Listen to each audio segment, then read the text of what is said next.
does carry sauce, 3 cans of pop, just short of 70 quid. £70? That's 23 quid a head, man. Even my maths does that. Very quickly, a voice note. Campbell in Scotland, go.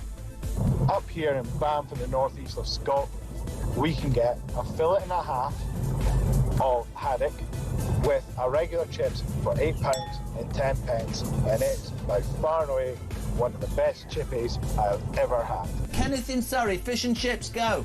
Fish and chips in Ascot, about half a mile from where you used to live, will cost you £12 and 60 pence. Great show. Keep up the good work. That's why I moved, because you were living there. When was the last time you had fish and chips? Couple of weeks ago. How much? Where'd you get it from? I think it was about 40 quid. It was in the Ivy. Honestly, you really are. For any of you who think he's a man of the people, I nearly said you're a...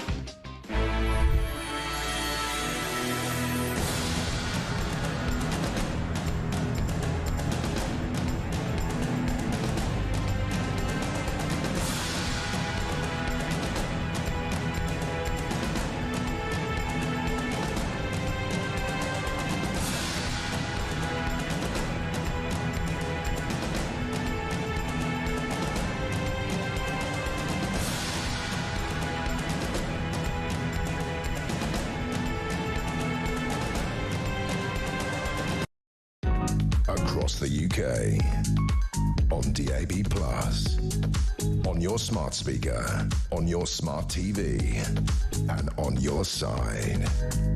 This is Talk.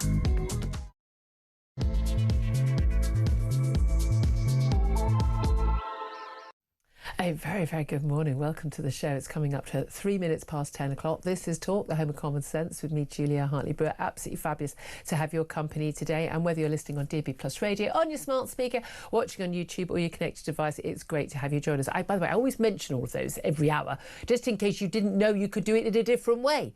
Lots of people saying, oh, I can't see you anymore. I don't know why you think that, but nevertheless, you know, if you want to, you can watch us on YouTube or your connected device. We are still visual in whole, 3D and everything.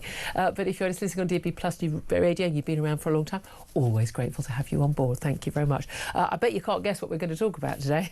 No, really. Yeah, Britain's economy contracted by 0.3% at the start of the second quarter.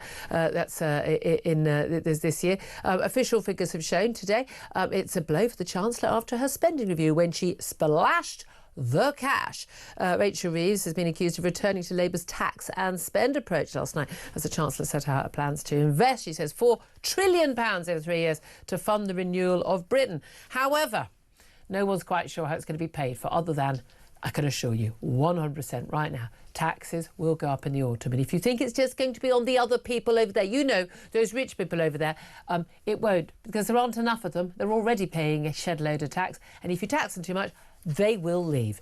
Just warning you right now. But also, crucial today, Rachel Reeves has sparked fury by vowing to end migrant hotels by 2029. Now, given that this was a manifesto pledge in July, people might have thought it might have happened at some point during the term as opposed to by the end of the term.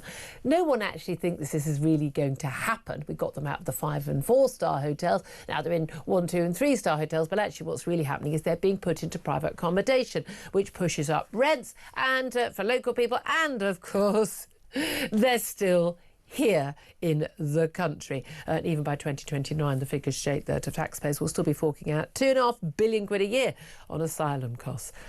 So we'll be talking about that, and I'd love to hear your thoughts on all that. Also, going to be talking about the surrender of Gibraltar after a deal was struck yesterday. We talked about it on the show, that allows Spain to check passports on the rock, which is weird because Spain and the EU don't have any sovereignty over Gibraltar. They agreed the deal with Europe and Madrid that would place Spanish border officers at the airport and ports of the British territory as part of a dual entry system. It does mean, as MJ has been discussing this morning, that you arrive from Britain to another part of British territory, Gibraltar, you will actually be seen by a Spanish or other EU customs officer, passport officer, rather than a Brit or Gibraltar.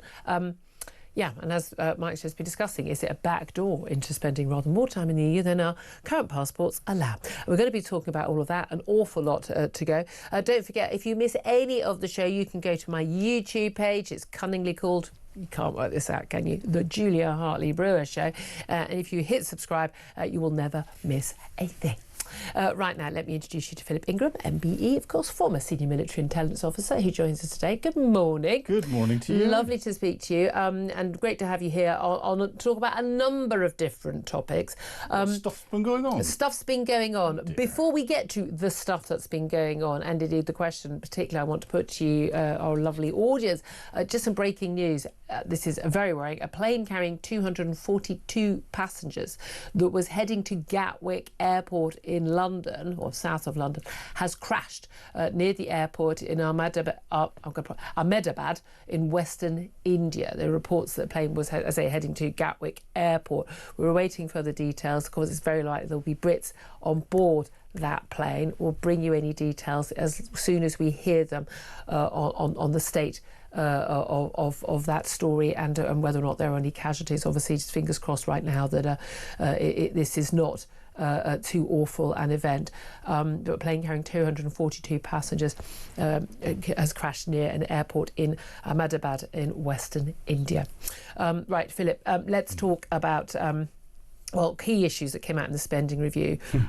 Question I'm putting to our audience, actually, you can obviously get in touch about any of the stories we're talking about, in particular anything about the spending review. We had a bit of it live yesterday, although we got Peter Carble in the studio to listen to it, so we didn't have to take it live because he likes that sort of stuff. He likes that sort of stuff. He gets very excited about it in a way that when I was political editor, I never did. I haven't got that. Not quite that excited about it, especially it's Rachel Reeves. But also because we didn't want everyone to switch off for obvious reasons, because listening to Rachel Reeves. She announced the spending review, but one of the things she did announce the spending review, we'll go through other issues, you'll say, is this, the migrant hotels basically will be closed by 2029, at the end of this Parliament. I mean, look, that's 4 years longer, still paying a fortune for them. We all know what's going to happen to these people. They're not going to be sent home. So I want to know, do you believe, A, that Rachel Reeves is going to close the migrant hotels by 2020? I mean, the Tories said they were going to close them. Do you believe that'll happen? And also, where do you think all those people will go? They're all going to be sent home to Iran and Afghanistan, or sent to Rwanda or Albania? What do you think? Give us a call, 0344 499 1000. Text the word TALK in your message to 87222. Get in touch with us on X at talkTV. Calls are charged at the national rate. Text costs £1, standard network rate message. Philip, what's going to happen to them? Well, I've got the solution. If the government does it, nothing's going to happen, and they're going to go, oh, there's so many difficulties, and we're going to be paying more, and it's in the end of the next Parliament and all the rest of it. But that change in law were fears that tented cities, as rough sleeping is decriminalised at the end of a 200-year-old law. Why don't we just hire a few big fields in the middle of nowhere, put lots of tents in them, and there you go. And lots of barbed wire around. And get everyone out of the hotels, and we could have it done by 2026. That would be a lot cheaper. We could have it done by the end of this month if we wanted to. But this is the thing. We know that the government has been paying fortunes to companies like Serco to sign up 5-year deals to basically rent landlords, houses of multiple occupancy, these houses that are, basically it's, bed sits, 1 or 2 to a room. They're paying double the local market rent. Oh, what a surprise. It's really hard for people to find housing when all the cheapest housing is now double the price. Oh, well, then why on earth would we bother, renting to local families? And we also know they're paying, their council tax, all their utilities. It's all guaranteed. We'll pay for refurbs. What's not to like? What's not to like for those landlords? You can understand why they're taking them up on that deal. That's what's going to... If these men, it's largely young men, are going to be moved out of hotels, they're going to be moved into local private accommodation. Also, if they are no longer on the books as asylum seekers because they've been processed, they've either been processed and found to be not eligible.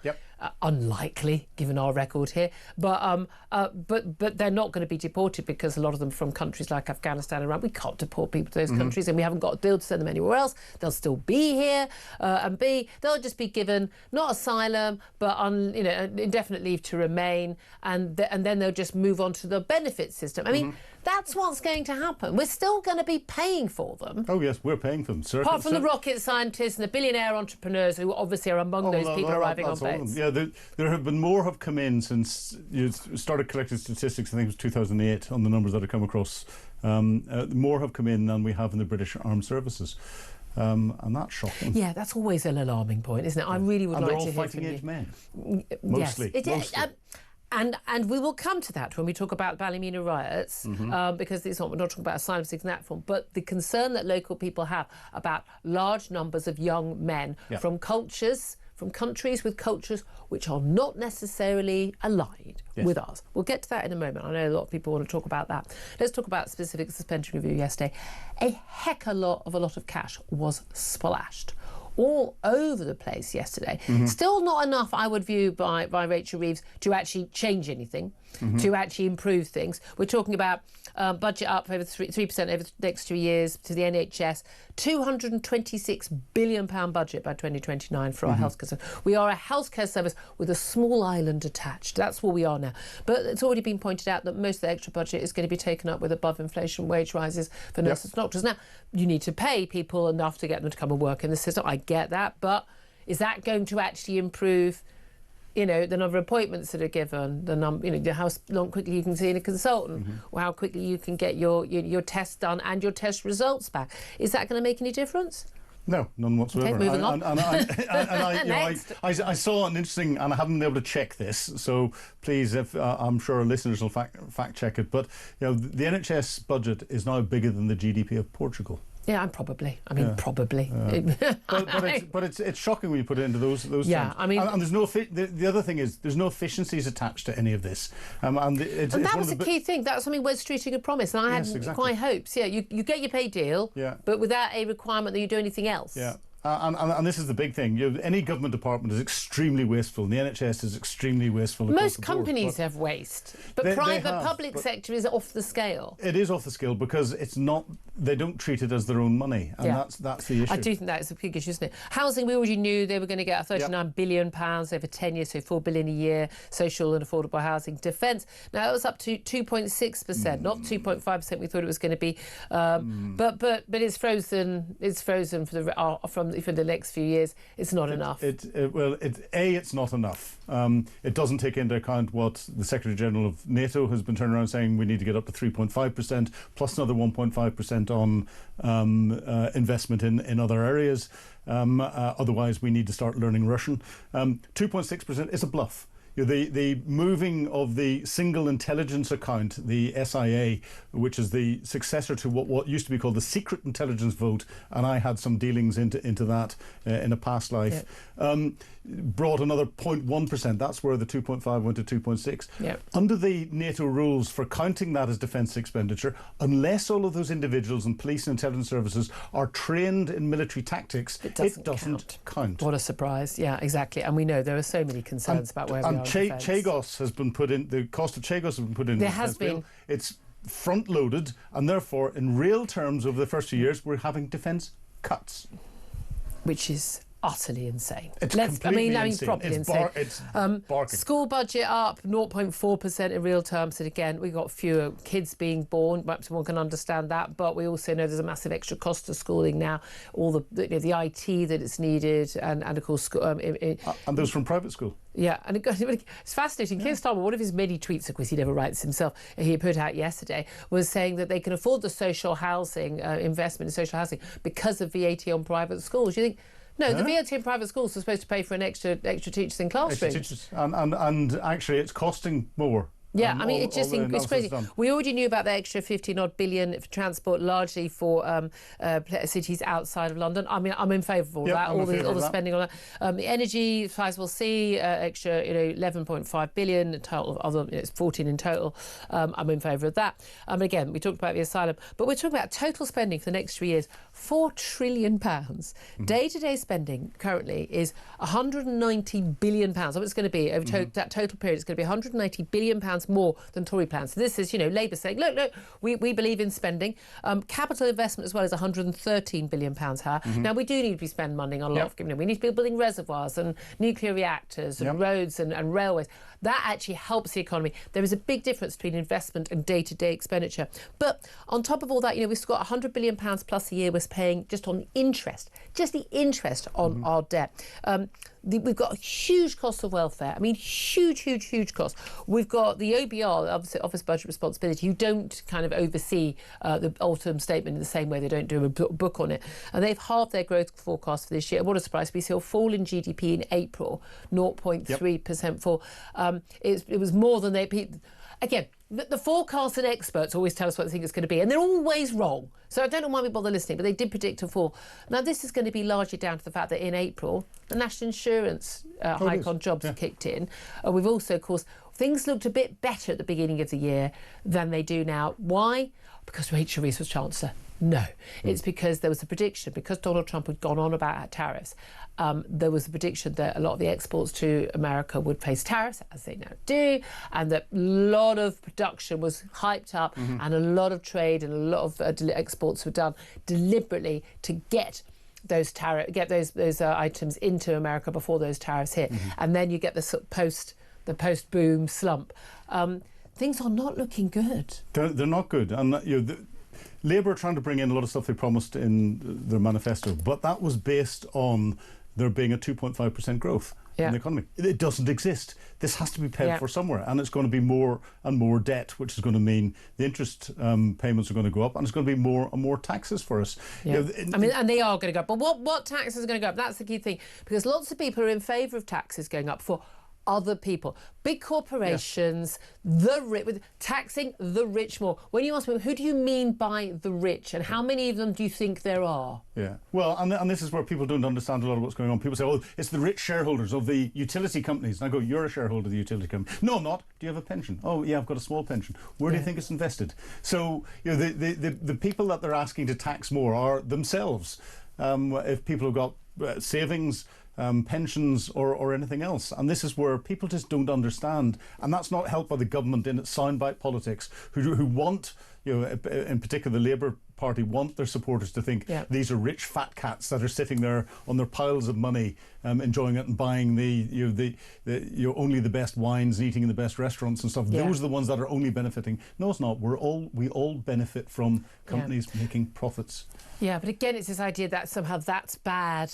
That's bad, but no, that's what pays for everything, guys. That's what pays for everything. And let's give you an update on these very, very worrying news about a plane carrying 242 passengers crashing near an airport in Ahmedabad in Western India. This was a plane, an Air India jet that was reported to have been heading to Gatwick Airport in London, so highly likely that there would have been Brits on board. But according to the flight tracking website Flight Radar, the plane's final signal was received just seconds after takeoff. The aircraft was lost at 10:08 a.m. local time, less than a minute after takeoff. It had reached 625 feet. Now, we believe it was a Boeing 7878 Dreamliner, and it fell just outside the airport. It had just taken off from Ahmedabad's airport perimeter. The aviation minister for India has said they are on the highest alert, and rescue teams have been mobilised. Now, some pictures have emerged of large plumes of very dark grey smoke from the site of the crash. Obviously, we're going to get you any information we can as soon as we get it. But 242 passengers believed to be on board, believe crew as well, and a site of a crash obviously in India, but a flight that was heading to Gatwick Airport south of London. We'll keep you up to date on that. So as soon as we get more information, we will bring it to you.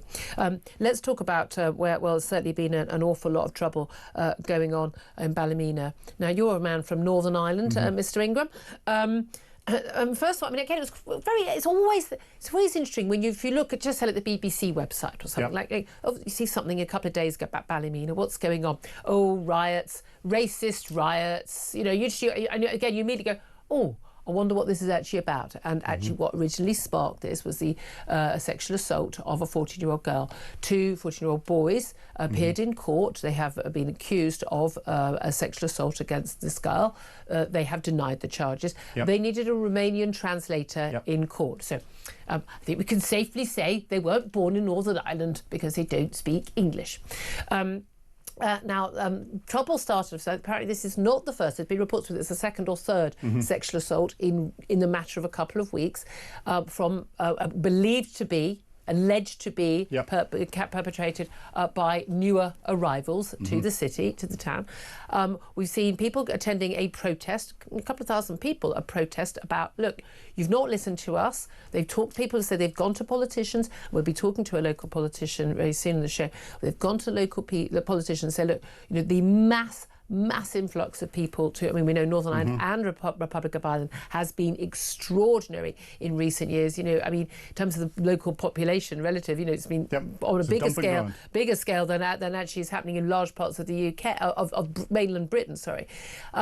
But this soon escalated, and we've had 3 nights now of actual riots. A lot of the people getting involved, attacking the police. People then attacking a leisure centre where there was still sort of, yoga classes, goodness knows what are going on, but also some local Romanian families had been removed to this leisure centre from their own homes for their own safety. People have been putting up signs outside their doors saying, you know, local family lives here, i.e. don't attack my house. Now, this is obviously unacceptable. This is obviously should be condemned by all right-thinking people. You can't throw bricks, set fire to attack, you know, local families, local people, whoever it is. You can't do that. You can't take the law into your own hands. A peaceful protest, I think, would actually make more of give more of a message. But undoubtedly, there are people who are very angry and also very scared, particularly for the young women and girls in their local communities. And they have a right to feel that way without being told they're racist. Yeah, very, very, very much so. You know, the riots, the behaviour that we're seeing from the crowds, especially with the ages of the individuals that are in there, is totally unacceptable. But protest has been brewing and the authorities have known about it. And Northern Ireland is peculiar. Very polarised, close communities. You know, we have white Anglo-Saxon communities who will fight each other and have been for hundreds of years between Catholics and Protestants. As soon as you then bring in outsiders that are in, that then changes the dynamics, and a lot of these are put into the poorer areas. A lot of the poorer areas around where the housing is, you get that housing price inflation, you get local families being pushed out, people see others getting benefits that they're not getting themselves, and a lot of those areas are still unfortunately controlled by organised crime gangs. Organised crime gangs are all linked to historical terror related organisations, and there's always been a degree of vigilantism in Northern Ireland. You know, the IRA patrolled their controlled estates and areas during the Troubles. They continue to do that today. The UVF and UDA do the same in the Loyalist areas. And what this is when the authorities didn't listen to the concerns, then those local vigilante groups that are linked to organised crime, that are linked to historic terror organisations, have taken it upon themselves to take action. And this is where it blows up even further. Absolutely. I mean, it's just extraordinary. It really is. Of course, it's going to happen, isn't it? Look, there's plenty more to talk about, and we will talk about more in just a couple of moments, but just going to get up to date on Air India have confirmed that it's flight AI 171 operating between Ahmedabad and London Gatwick was involved. They say with an incident today. There are videos online of the plane taking off and then disappearing from view. Large plumes of smoke. Big concern. 242 passengers on board due to arrive in London Gatwick later today. Obviously expected to be a crew as well, but that flight was lost just after 10 o'clock this morning local time. But we'll bring you any more details on that. We're going to be talking to travel correspondent at The Independent, Simon Calder, up next. Coming up, we are going to be talking more about Ballymena. We're going to be talking about the migrant hotels, the splurge and spend, and where on earth is all the money going to come from to pay for all this extra spending from Rachel Reeves, given we're not seeing the growth that was supposed to deal with it all. The surrender, of course, of Gibraltar, and so looking forward to all those tent cities that we're going to have as we basically say, no, it's absolutely fine. Sleep rough in the street, no longer going to be a crime. Mind you, it's not as if they actually deal with a problem that already exists, is it? But we'll talk about all of that. Stay tuned. Get in touch if you want to have your say on any of the big topics. 0344 499 1000 is the number to call. This is Talk.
They can't find the gangs. So we know this hasn't worked. So what they've done today is to imply to us, oh, well, it's a great strategy, it's a good policy, it just needed more money. So they have taken £280 million of our money, British taxpayers' money, just to justify the folly of their ludicrous, ineffective, completely failed policy to smash the gangs. That's what they've done.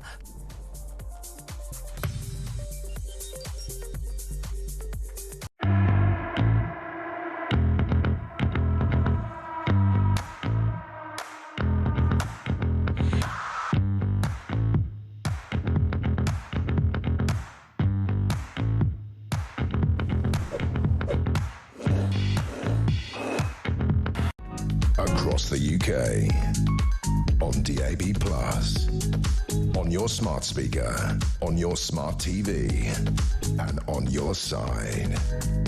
This is Talk.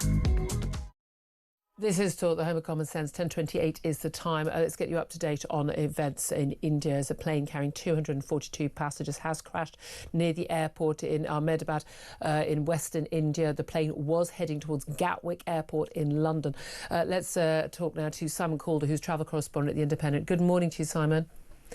Good morning, Julia. Thank you very much indeed for joining us. Well, these reports came out just in the last few moments, and some horrific-looking videos of reported showing a plane taking off and then disappearing from the sky. Huge plumes of dark grey smoke. Tell us what we know so far, Simon. Well, this was a routine flight, Julia, going from Ahmedabad International Airport to London Gatwick. It's one of a number of routes that Air India has recently started in and out of London Gatwick, and the aim is, of course, to fly business travellers and holidaymakers, but also to serve the large community of British people with Indian heritage, with Indian families. Yeah. And it's the thing, Julia, which is really well, obviously this is a tragedy beyond measure, but it also goes very trends we are seeing in international aviation for there to be basically very, very few crashes, Yes. let alone people think of it as that so many people are scared to fly, but it is actually, mile for mile, time spent travelling, the safest form of travel. There are so many areas where, safety has been improved over the years, which is why, of course, such horrific stories become news, because they are actually very rare. Yes, the trend has been very much that every year, tragically, you and I are reporting on some occasional aviation accidents. They tend to be involving smaller propeller planes in less developed countries. And so this is all the more shocking to see a terrible tragedy unfolding, not just for the 242 people believed to be on board this Boeing 787 Dreamliner, but also, of course, for people on the ground who may... Well, indeed, chunks of the plane's fuselage and tail have been seen protruding from a demolished building. The cause of the crash, we understand, is not yet known. But say some videos that have been posted on social media appear to show the plane descending in a controlled manner with a high nose angle and landing gear deployed, suggesting that they realised there was a problem, the captain and the crew, as soon as they took off and went to land. But of course, they'd already left the perimeter of the airport. And again, I'm going to guess this is a highly built-up area around this airport in Western India. But we don't know yet in terms of the number of survivors. We know 242 passengers on board. There will also be crew as well. And again, given that it was a flight headed for the UK, not that any loss of life isn't awful, but there'll be many people in the UK worrying about their own relatives. This was flight AI 171, and it was a Boeing 787 Dreamliner. And am I right in thinking this is the first ever crash of this particular make of plane?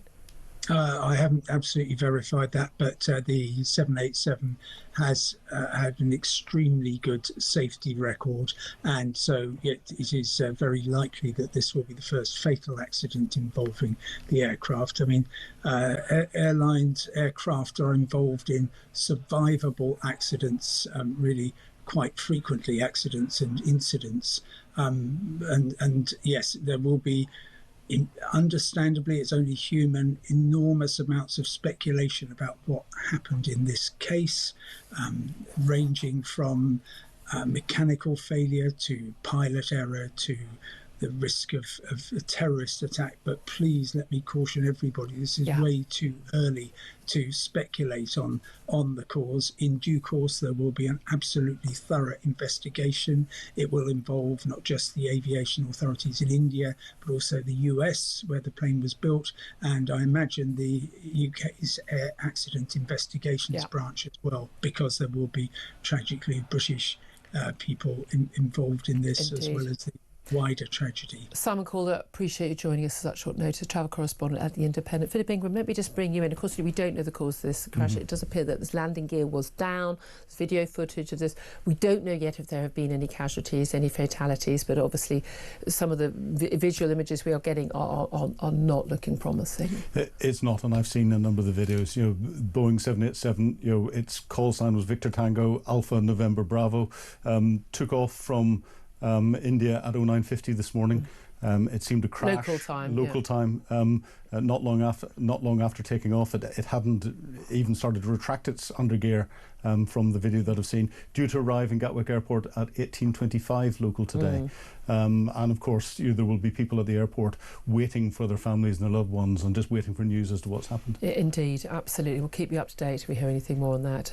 We'll be showing you some of the footage that is coming out of India, and it is extremely concerning, with a large explosion of, it would appear, and large plumes of smoke, and obviously big concerns for all those people on board, more than 242.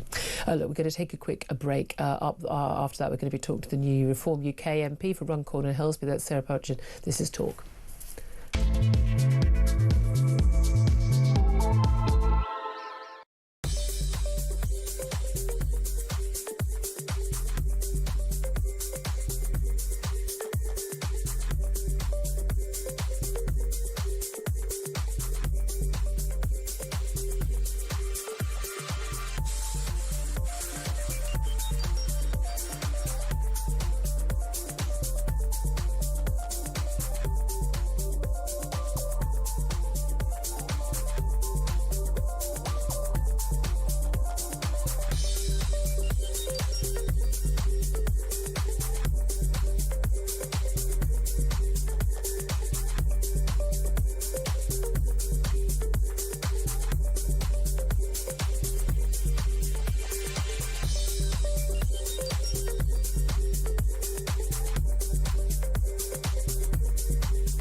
Across the UK, on DAB+, on your smart speaker, on your smart TV, and on your side.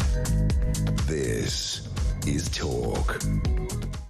Good morning, welcome back to the show. This is Talk, the home of common sense. Just to say, we will keep you up to date on that horrific news if you're just tuning in, of a plane carrying 242 passengers heading to London Gatwick here in the UK has crashed near an airport in Western India, Ahmedabad, just seconds after taking off. Huge explosion, huge plume of smoke as it landed on the ground. So we're going to keep you posted if we get any developments on that, as we do.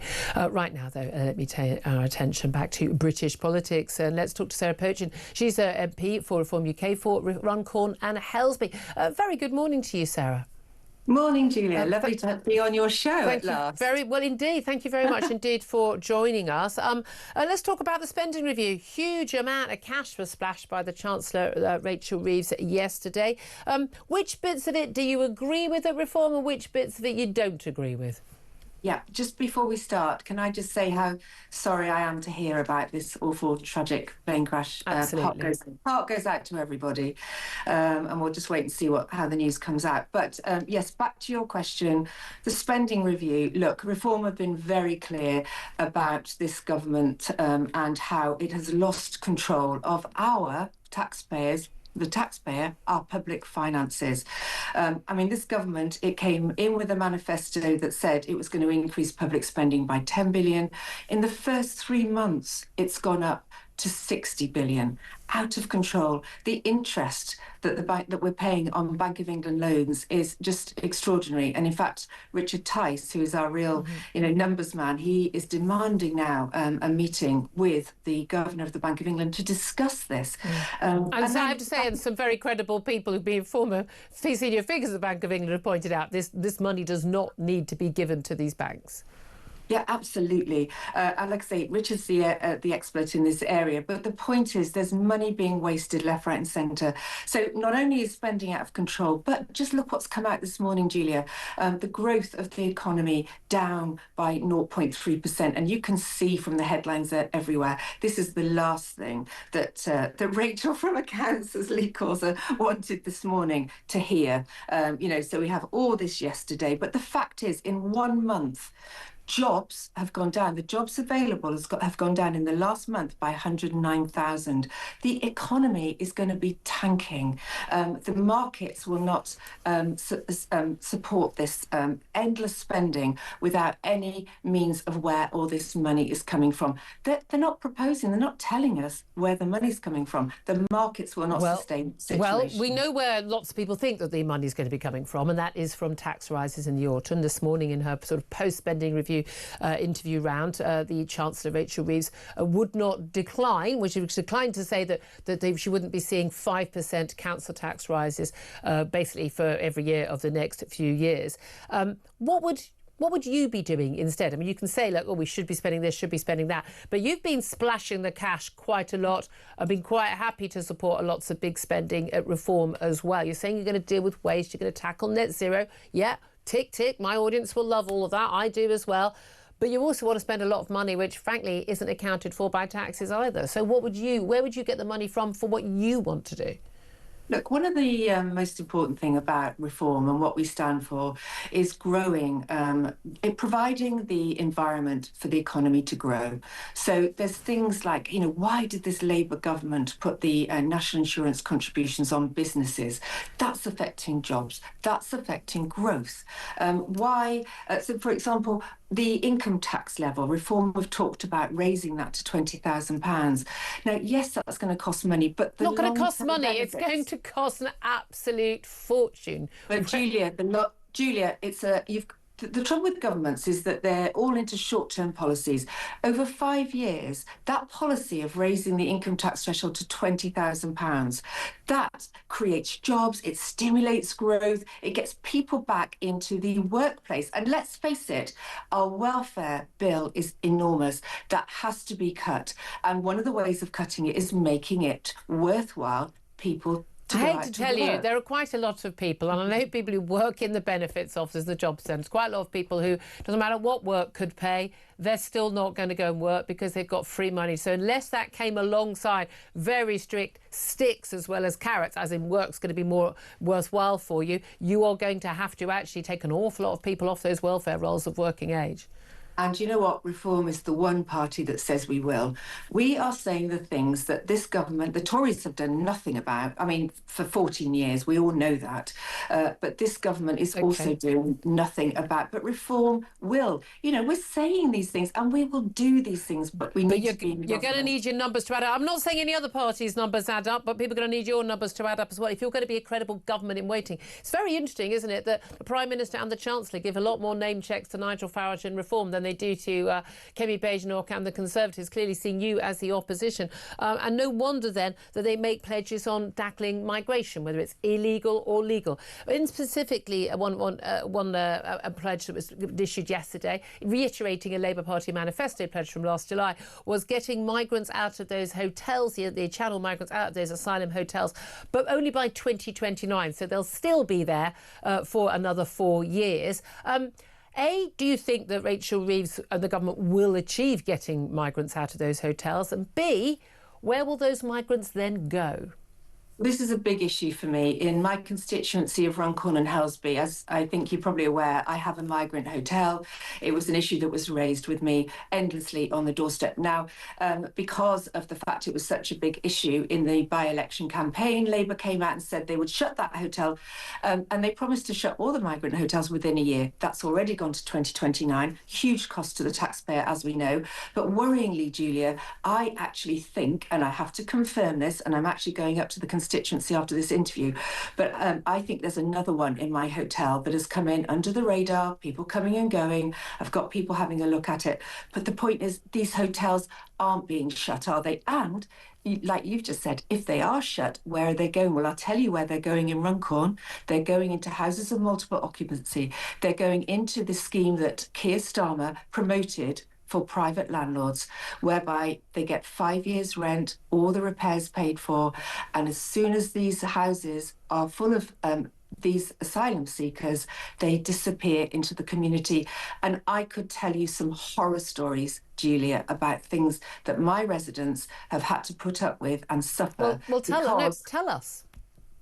Well, I've seen CCTV, so I have literally seen the evidence, as has the police, of people coming and going in the night, men coming and going at night in houses of residential areas, drug dealing, knives being carried, taxis with young women being dropped off at night, picked up in the morning. I've had so many stories of parents concerned because their children have been stopped, spoken to, young girls been spoken to, would they like to earn some money?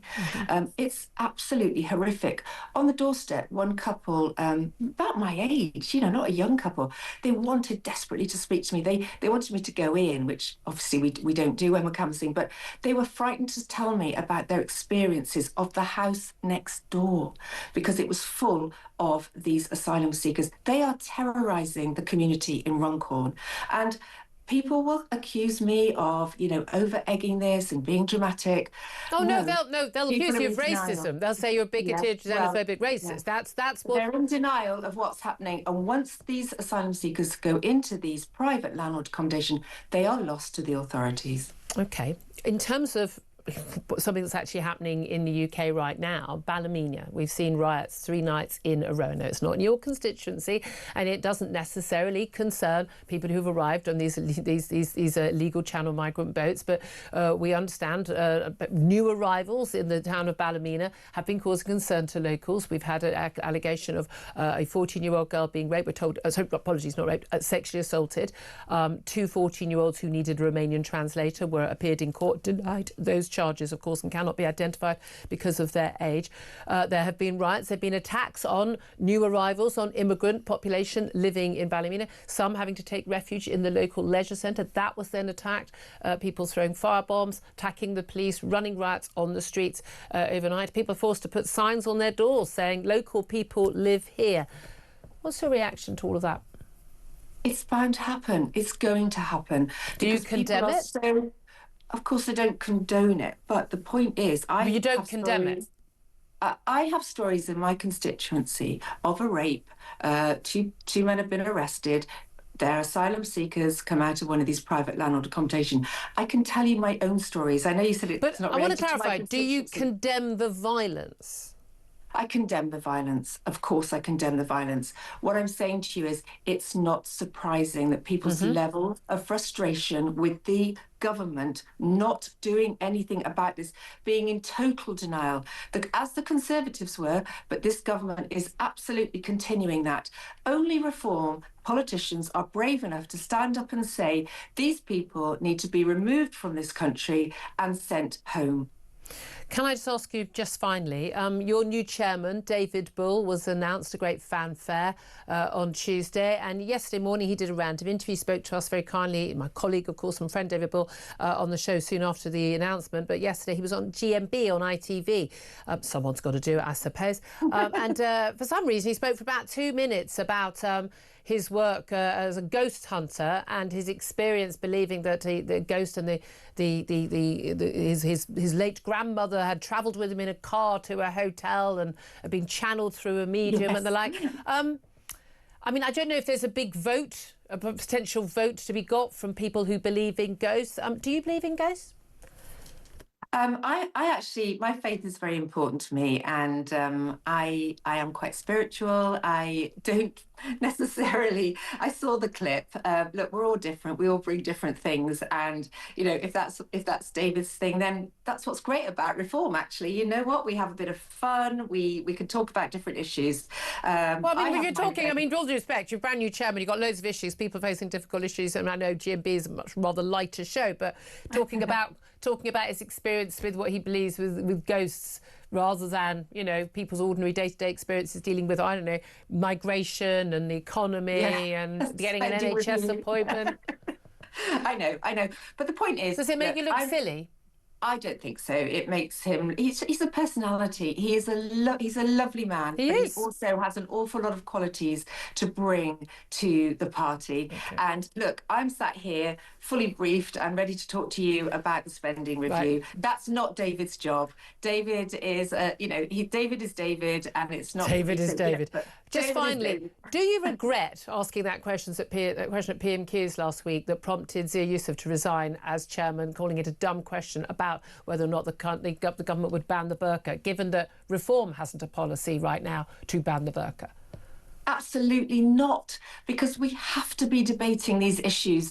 And the one place we should be raising these issues, and Keir Starmer refused to answer my question, he was so rude, is the House of Commons. If we can't raise these issues in the House of Commons, where can we? And actually, it is relevant to my constituency. It's relevant to this whole problem, as I said earlier in the interview, of my constituents feeling threatened on their own streets.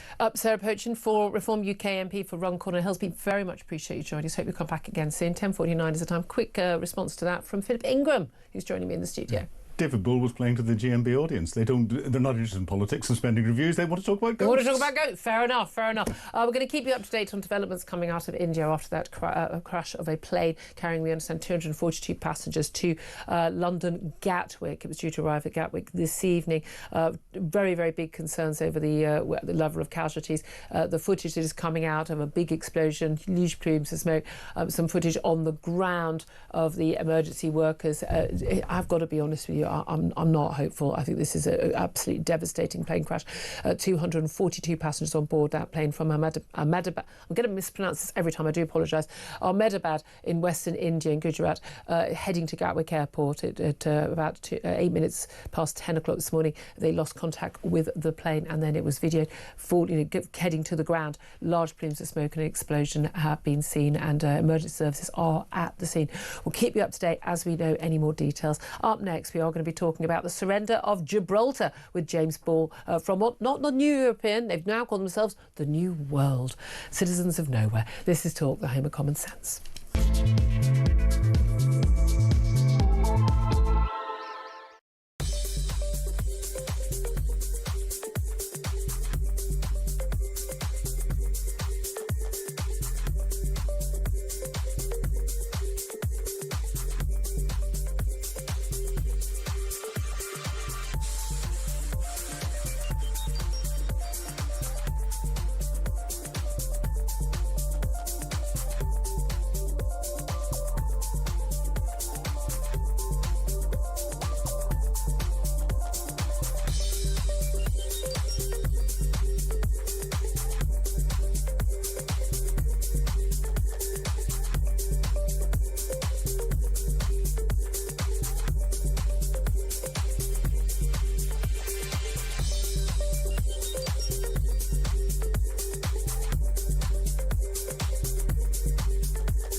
they can't find the gangs. So we know this hasn't worked. So what they've done today is to imply to us, oh, well, it's a great strategy, it's a good policy, it just needed more money. So they have taken £280 million of our money, British taxpayers' money, just to justify the folly of their ludicrous, ineffective, completely failed policy to smash the gangs. That's what they've done.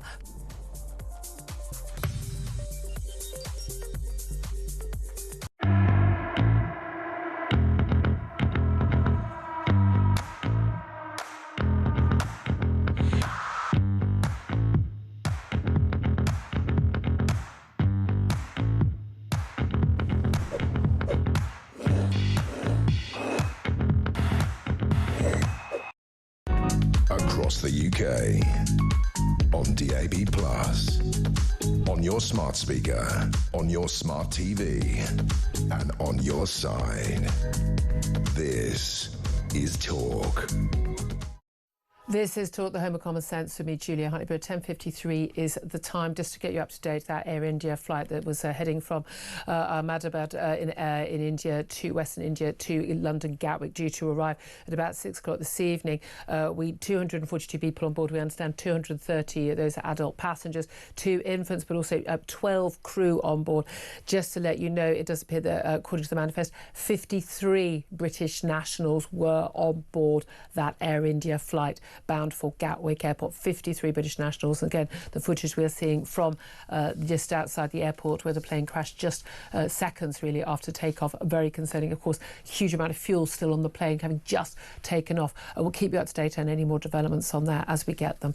But right now, let's turn our attention to the surrender of Gibraltar. Announced rather cunningly right in the middle of everyone focusing on what was going on with the spending review. And I'm joined now by James Ball, who's political editor of The New World, as was The New European. Good morning to you, James, and it's nice to see you guys focused more on the world and not just Europe. I thought you didn't approve of all that, though.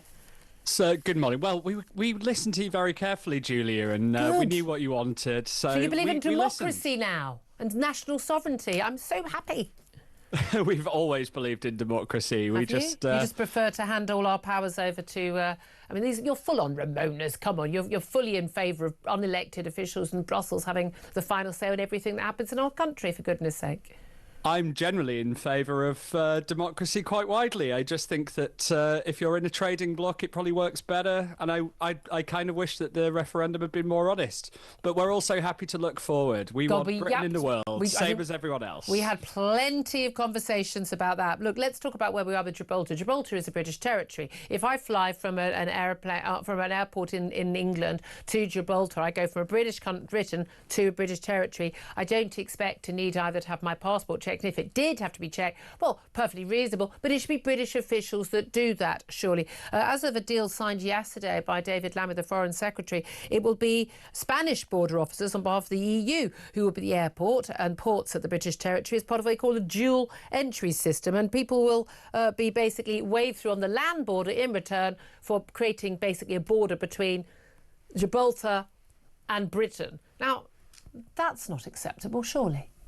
I think, look, it sounds bad, but there's a reason for it. You know, we changed the relationship between ourselves and the EU. It was always a bit different for Gibraltar.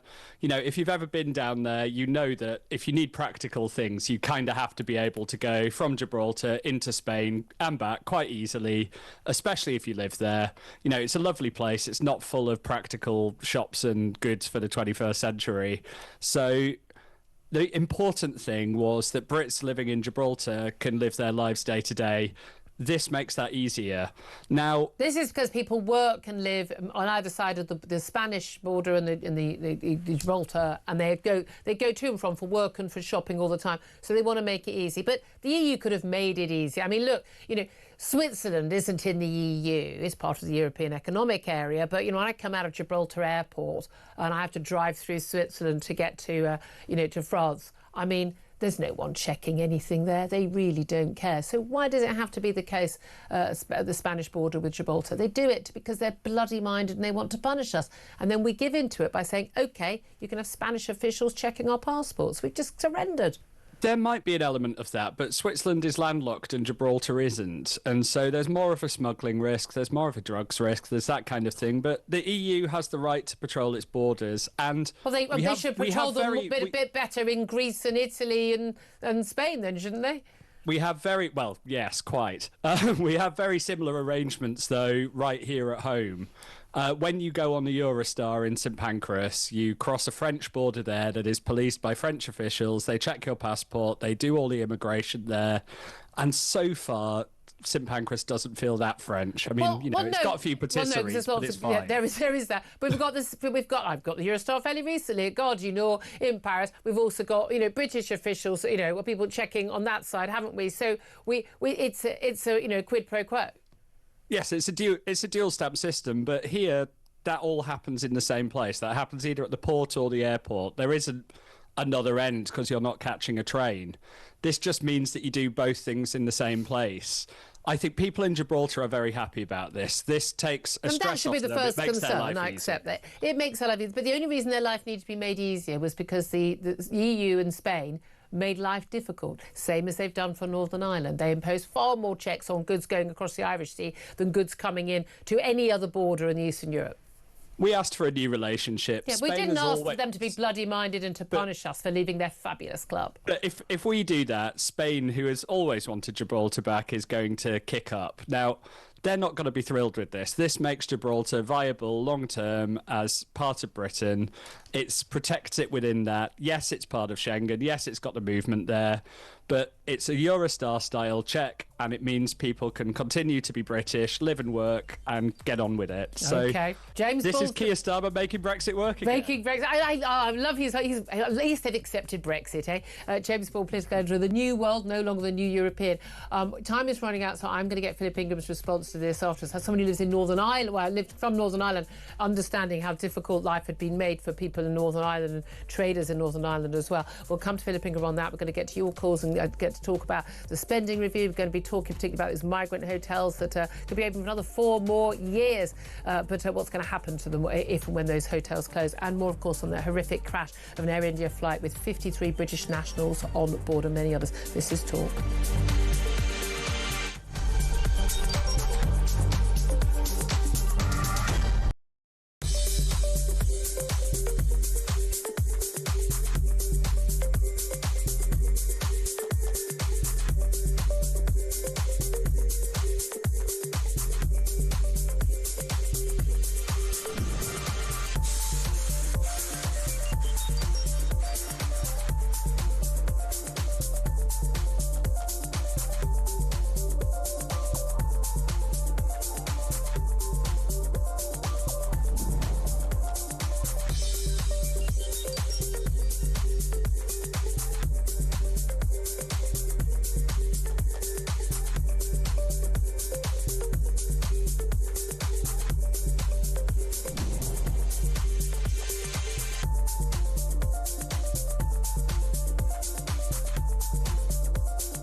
across the UK.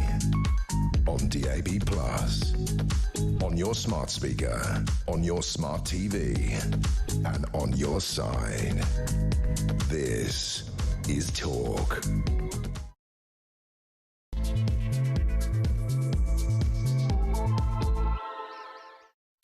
Very good morning to you. Welcome to the show. Welcome back to the show if you've been joining us for the last hour. It's coming up to 3 minutes past 11 o'clock. This is Talk, the home of common sense, with me, Julia Hartley-Brewer. Whether you're listening on DAB Plus radio or on your smart speaker, watching on YouTube or on your connected device, I really appreciate you joining me. There's an awful lot coming up on the show. One thing we did not expect to be talking about was this horrific plane crash in Ahmedabad in Western India, in Gujarat. A plane carrying 242 people. That's including 230 adults, 2 infants and 12 as passengers and 12 crew, has crashed just near the airport, just seconds after taking off at Ahmedabad in Western India. The plane was heading towards London Gatwick, due to arrive around 6 o'clock this evening. We now know that 53 Brits, British nationals, were on board. There were also 169 Indians, 7 Portuguese and 1 Canadian on board that plane. Absolutely devastating scenes, bearing in mind we are talking about a huge plane, a large airliner, a Boeing 7878 Dreamliner. It's believed, we understand, to be the first time a Dreamliner has actually been involved in a crash like this. Plenty of footage showing the plane leaving the sky, landing gear still down or put down, whether we don't know which, but a huge crash, balls of flames, huge plumes of dark grey and black smoke. We know that the plane has crashed into it appears residential buildings. Concerns not just about those passengers on board, but also people on the ground. Emergency services are at the scene. If you're watching, you'll be seeing some of the footage, really very worrying footage, particularly for those with family back here in the UK, perhaps planning to head to the airport to pick up loved ones, friends arriving at the airport later today. But that flight very soon after 10 o'clock this morning UK time basically fell out of the sky, and that plane was carrying 242 people, including 230 passengers, and 53 Brits were among those on board. We'll keep you up to date on developments. We'll talk to airline experts about that as we go. Let's also talk about, well, things going badly wrong here after that spending review from Rachel Reeves, where she splashed the cash with no explanation of how it was all going to be paid for. She's been accused of a tax and spend approach. She says she's going to be spending some £4 trillion to fund the renewal of Britain over the next few years. But where the hell is all that money coming from, especially as the economy contracted by 3.3% at the start of the second quarter? So the first figures for April, official figures out this morning, show we saw this economy contracting by 0.3% rather than growing, and this is a sign that we are not going to be getting that 2.5% growth that she has predicated all of our spending plans on. Certainly before the election, it was all about we're going to get growth and that's what's going to pay for everything. Well, that is not happening. We're also going to be talking more about the bid to end migrant hotels. She says they're going to end use of migrant hotels for channel migrants by 2029, the end of this parliament. Well, they said they'd do it in a year. Previously, it was something that was announced in their manifesto. Well, currently, they're spending more than £4 billion a year on housing illegal migrants. A lot of that, though, is already in private accommodation, private rented accommodation, not in hotels. So what are they going to do with all the people in hotels? Well, that's why I want to ask you today.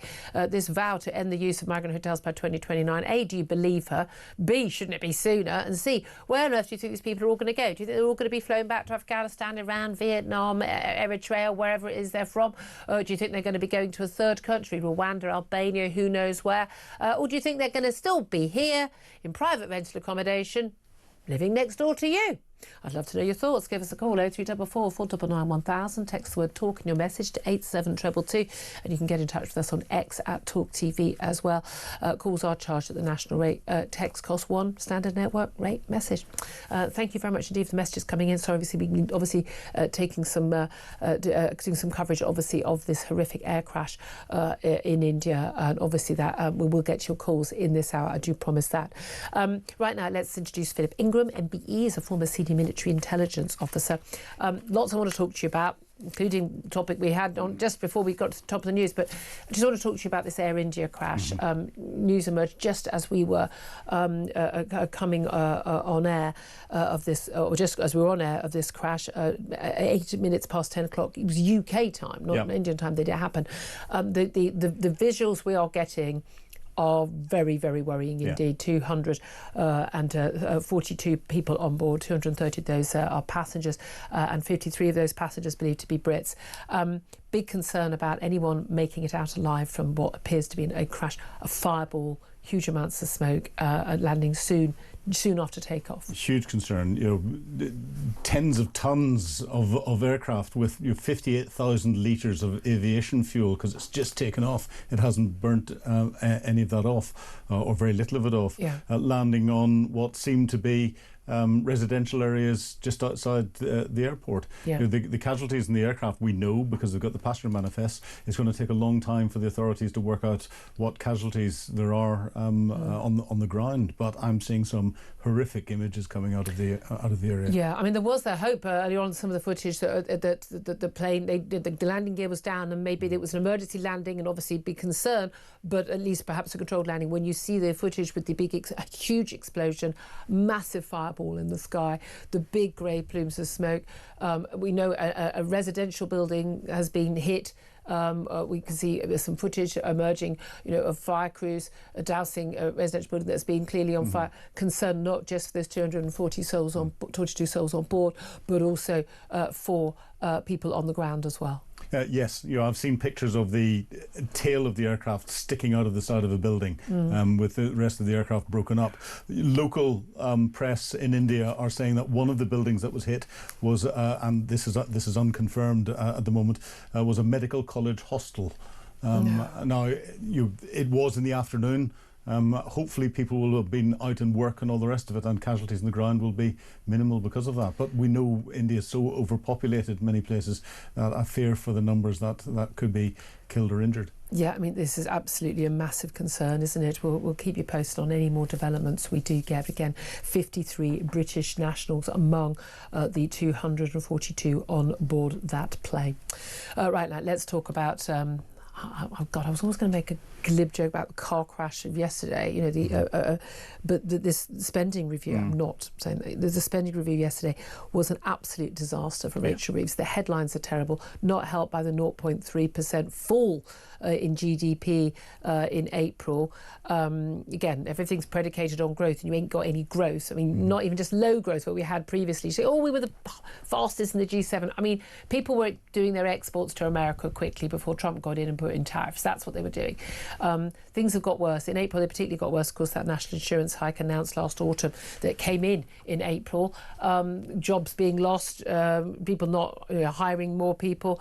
Things are looking bad. No one is feeling the economy in good spirits. Prices still going up. We're told. I mean, Rachel Reeves today was talking about people's wages have gone up more than people's wages have gone up because they're trying to keep pace with inflation. I mean, this is not a good thing. Wages going up when there's low inflation, that's a good thing. Then people are better off. If they're going up and not even by what inflation has been in recent years, people are poorer. They're not. Yep. I don't know anyone who feels better off in the last few years. It's just. But we had to call her the other day because that was for the wrong reasons, because some of the policies that Labour brought in, massive hikes to budgets like the NHS. I mean, again, in real terms, small percentages, but massive terms. We're going to have a £226 billion budget for the NHS by 2029. We are a health service with an island attached. Big sums going to housing, defence, education, transport, energy, building this sizable C nuclear reactor. All of that. Now, some of this is good spending. It's infrastructure that we need. Let's build some reservoirs. Let's build some nuclear power stations. Let's build some good transport links between major cities outside of London, where it's really needed. And we need to get those NHS waiting list down. The trouble is, an awful lot of people simply do not believe that any of this is actually going to achieve, a cut in waiting lists, improving the economy, improving schools. There's never any reforms attached to any of this extra spending. And a lot of it's built on bluff.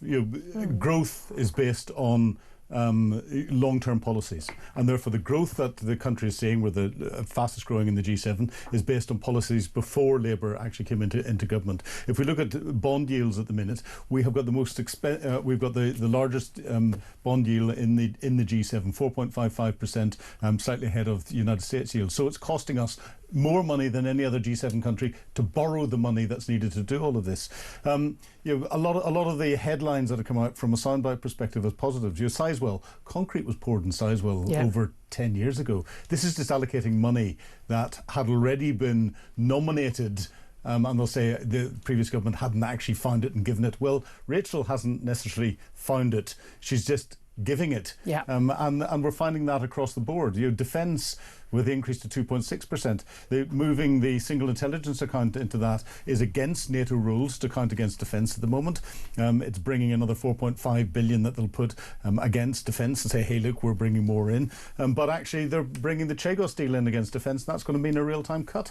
There's so much bluff involved in this. I mean, that's the thing. And also, how are we going to pay for it? Now, you don't get tax announcements in a spending review. It's just what we're going to spend. It's not just for this year, it's the next few years. And again, a lot of these numbers are skewed by, this is over 1 year, this is over 3 years, this is over 8 years, this is over 10. I mean, it's all meaningless. They do it deliberately so we can't compare things. They want some things to look small and some things to look big, don't they? I mean, that's the thing. Oh, well, everyone's in favour. Let's spend loads more money. How are we going to pay for it?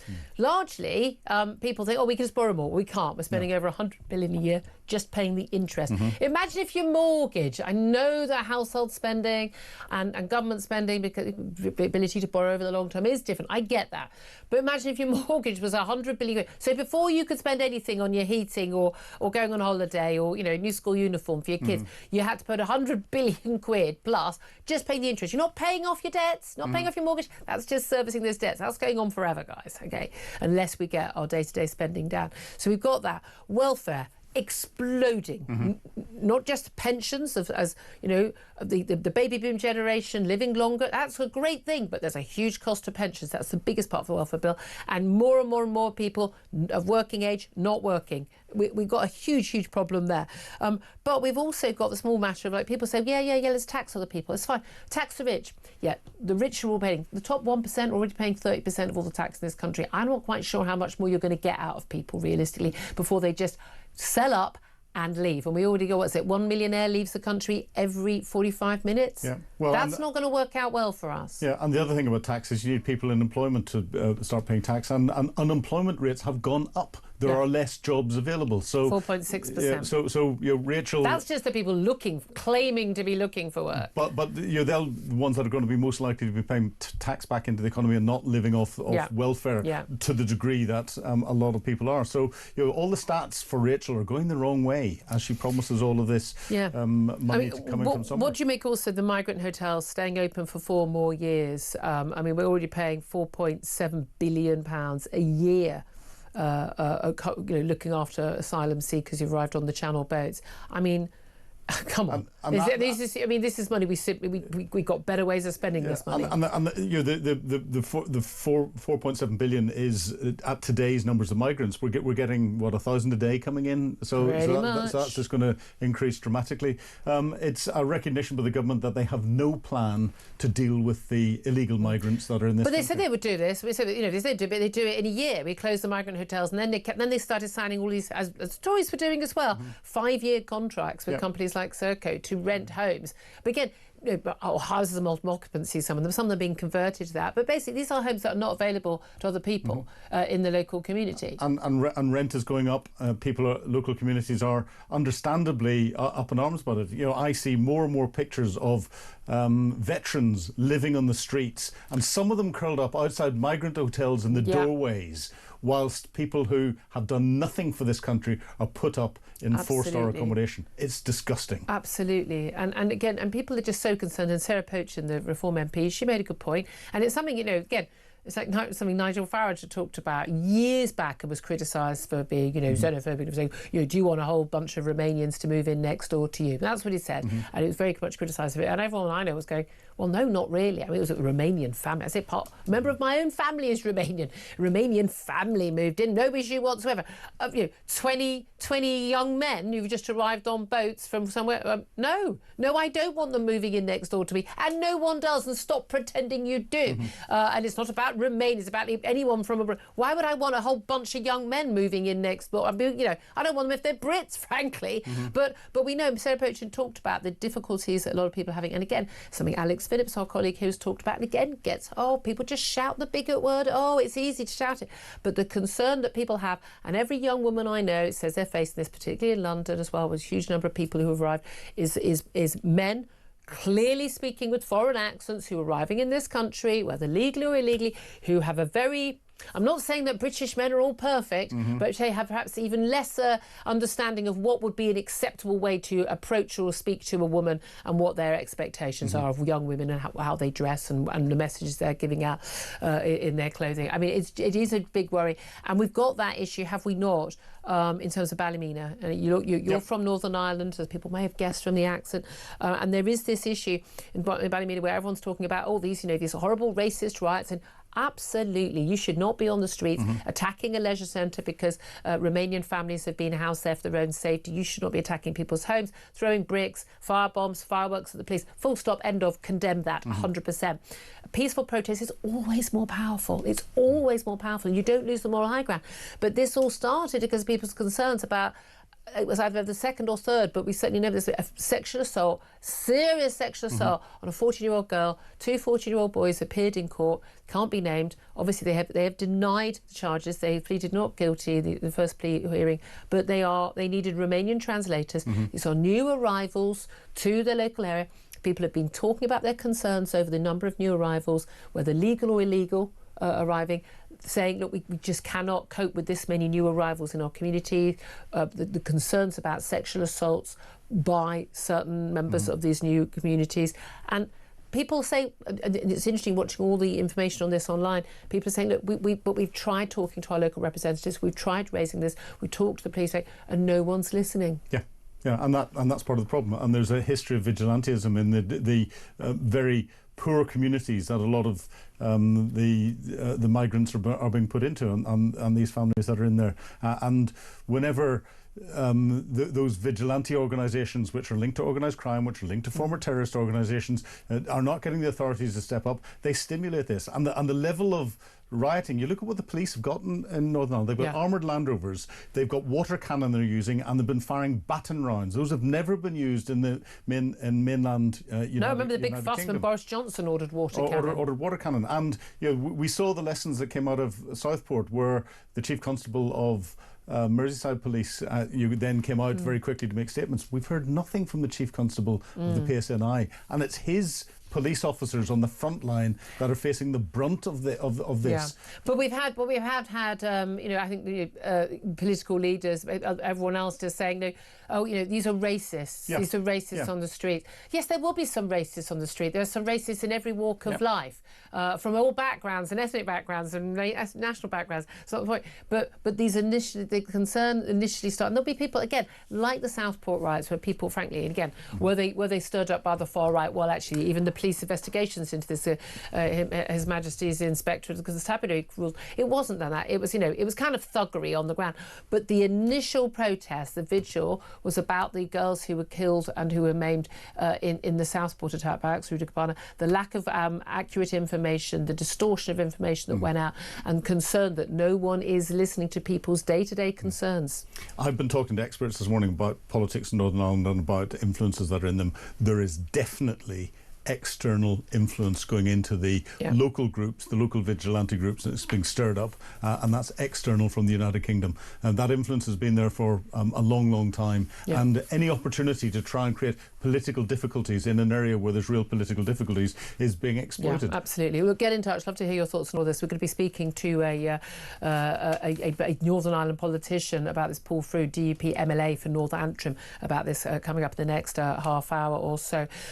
Just to get you up to date, though, on where we are in terms of that plane crash, horrific plane crash in Western India, 230 adults on board.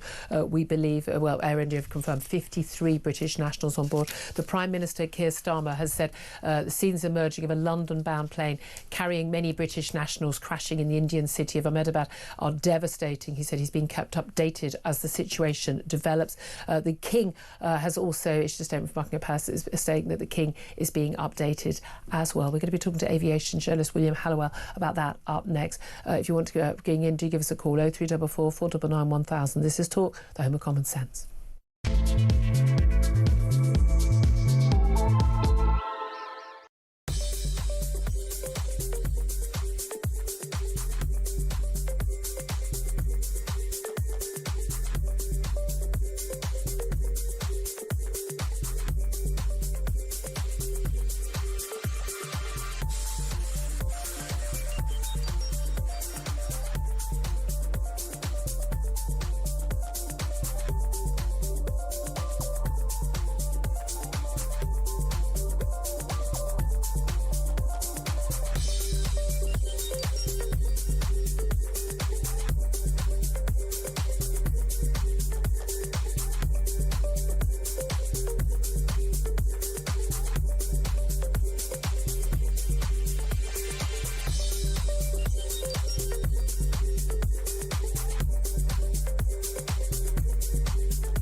They banned Rwanda. They said they need to find alternative. They've done nothing about it, and now they're saying 2029. From smash the boats to let them all in, and let's let fly with more borrowing, more tax. She is the Klarna Chancellor, Jeremy, because it's spend now, pay later. Three payments, Klarna Reeves. I like that. That's a new name. She's just spend, spend, spend. And if only it was for a purpose.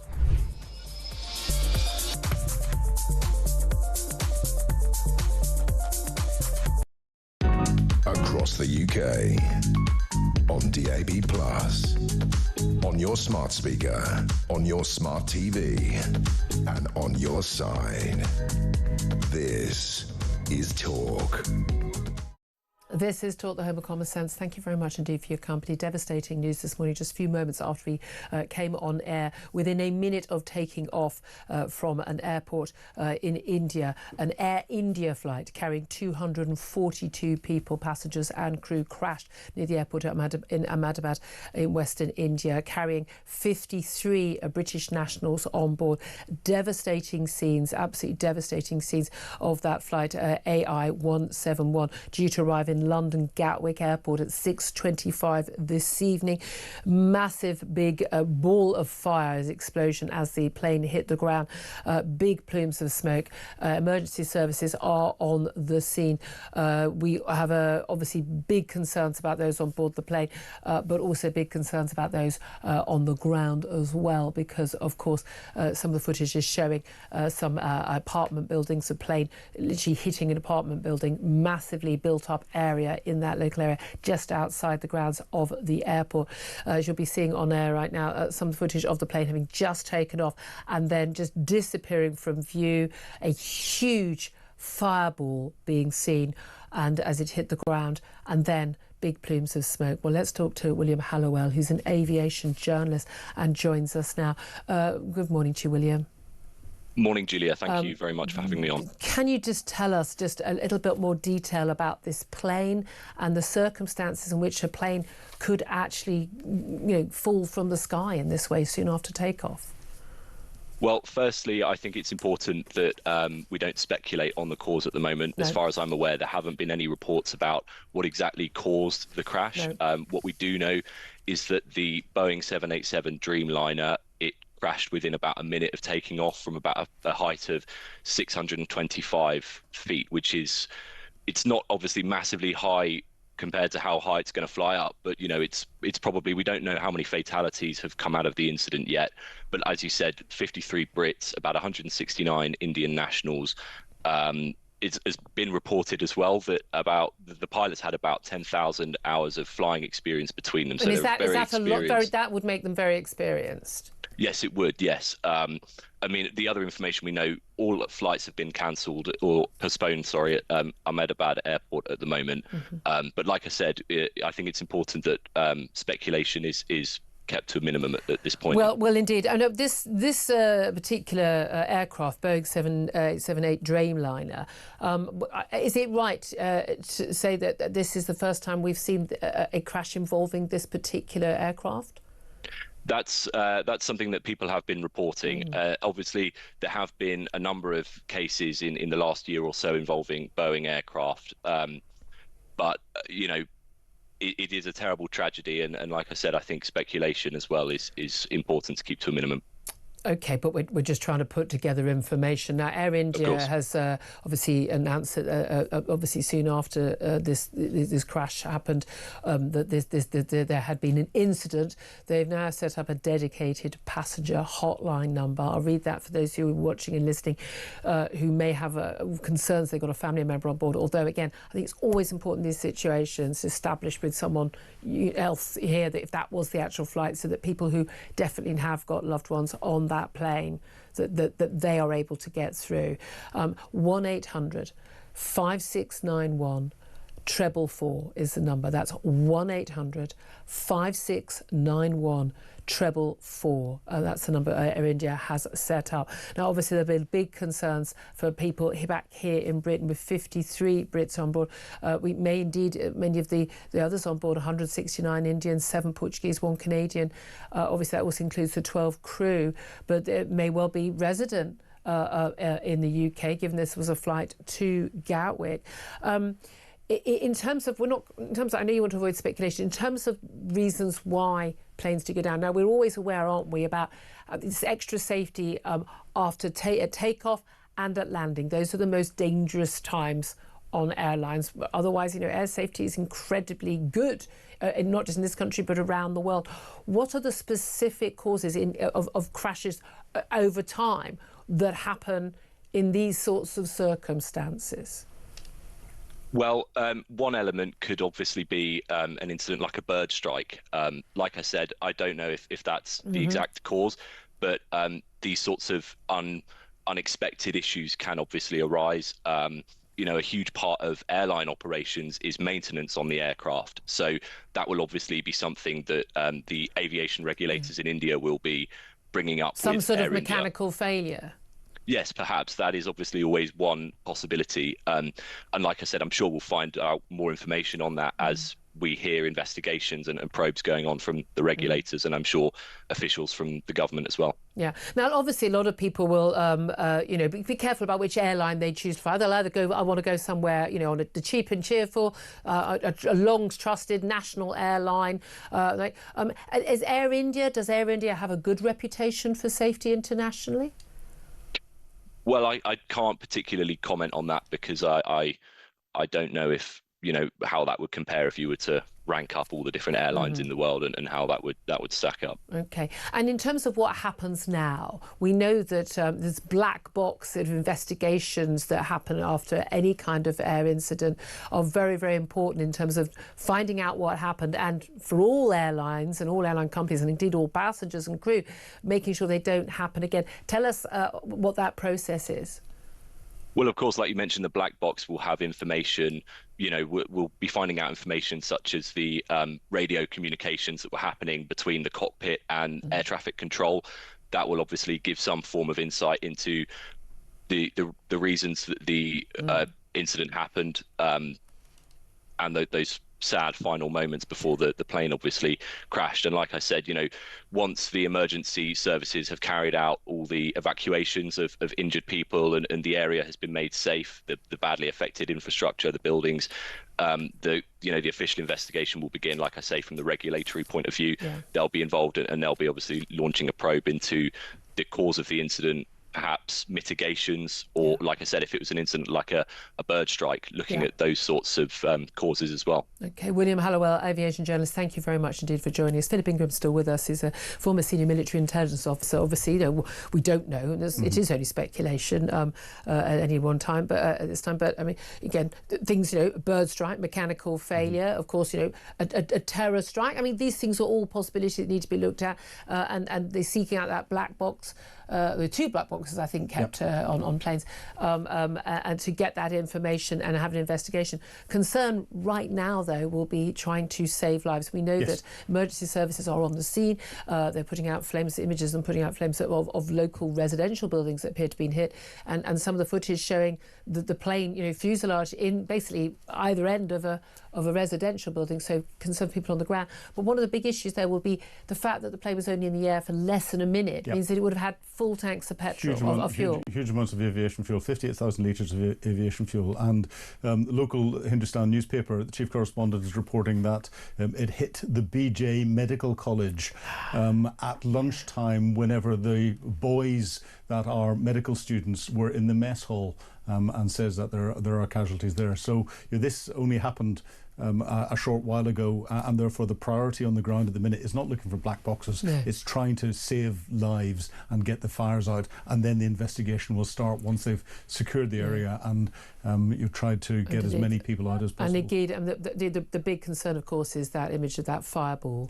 Of the plane crash, because some hoped early on that the plane has had, there are crash landings and crash landings. We've all seen videos, a plane comes down, there's difficulty, even fuselage is breaking, but most people being able to walk out alive. But the explosion is going to be the biggest concern. Although, in fact, one of the most awful things covering these things over many years is actually in landings, even if there isn't an explosion, it's actually often the concern about the smoke. That's why you have those oxygen masks as well, but actually the smoke is often the reason why a lot of people lose their lives. It is, and I've seen satellite photographs of the area that it came down, and it is like large parts of Indian cities. It's very built up. And the plane came down outside the perimeter of the... Now, of course, we know that pilots are very well... I mean, they're highly trained. These are 2 experienced pilots, 10,000 hours each.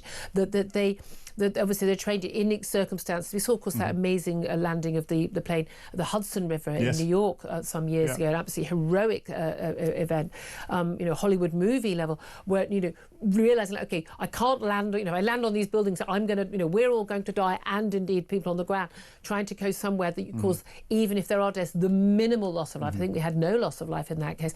In this circumstance, if it happens so quickly within seconds, very different circumstances in an entirely built-up area, pilots may not have realised, pilots may not have had any choice. The pilots may not have any choice. They're trained in different emergencies, and the pilots earn their money taking off and earn the money landing. The plane can fly itself in between most of the time. That's when you want the experience. That's when you want the experience. We see some pictures of horrific landings. You're coming in when there's big winds and aircraft almost coming in sideways and everything else. So the pilots will have rehearsed this sort of scenario beforehand, but in many cases there's actually nothing you can do about it. Yeah, it was very, very concerning. 242 people on board an Air India flight due to land at Gatwick this evening at 6:25 p.m. has crashed outside Manabad airport in Western India. 53 Brits were on board that plane. Passengers included 2 babies as well. We're going to keep you up to date on any developments there. We know the King is being kept informed.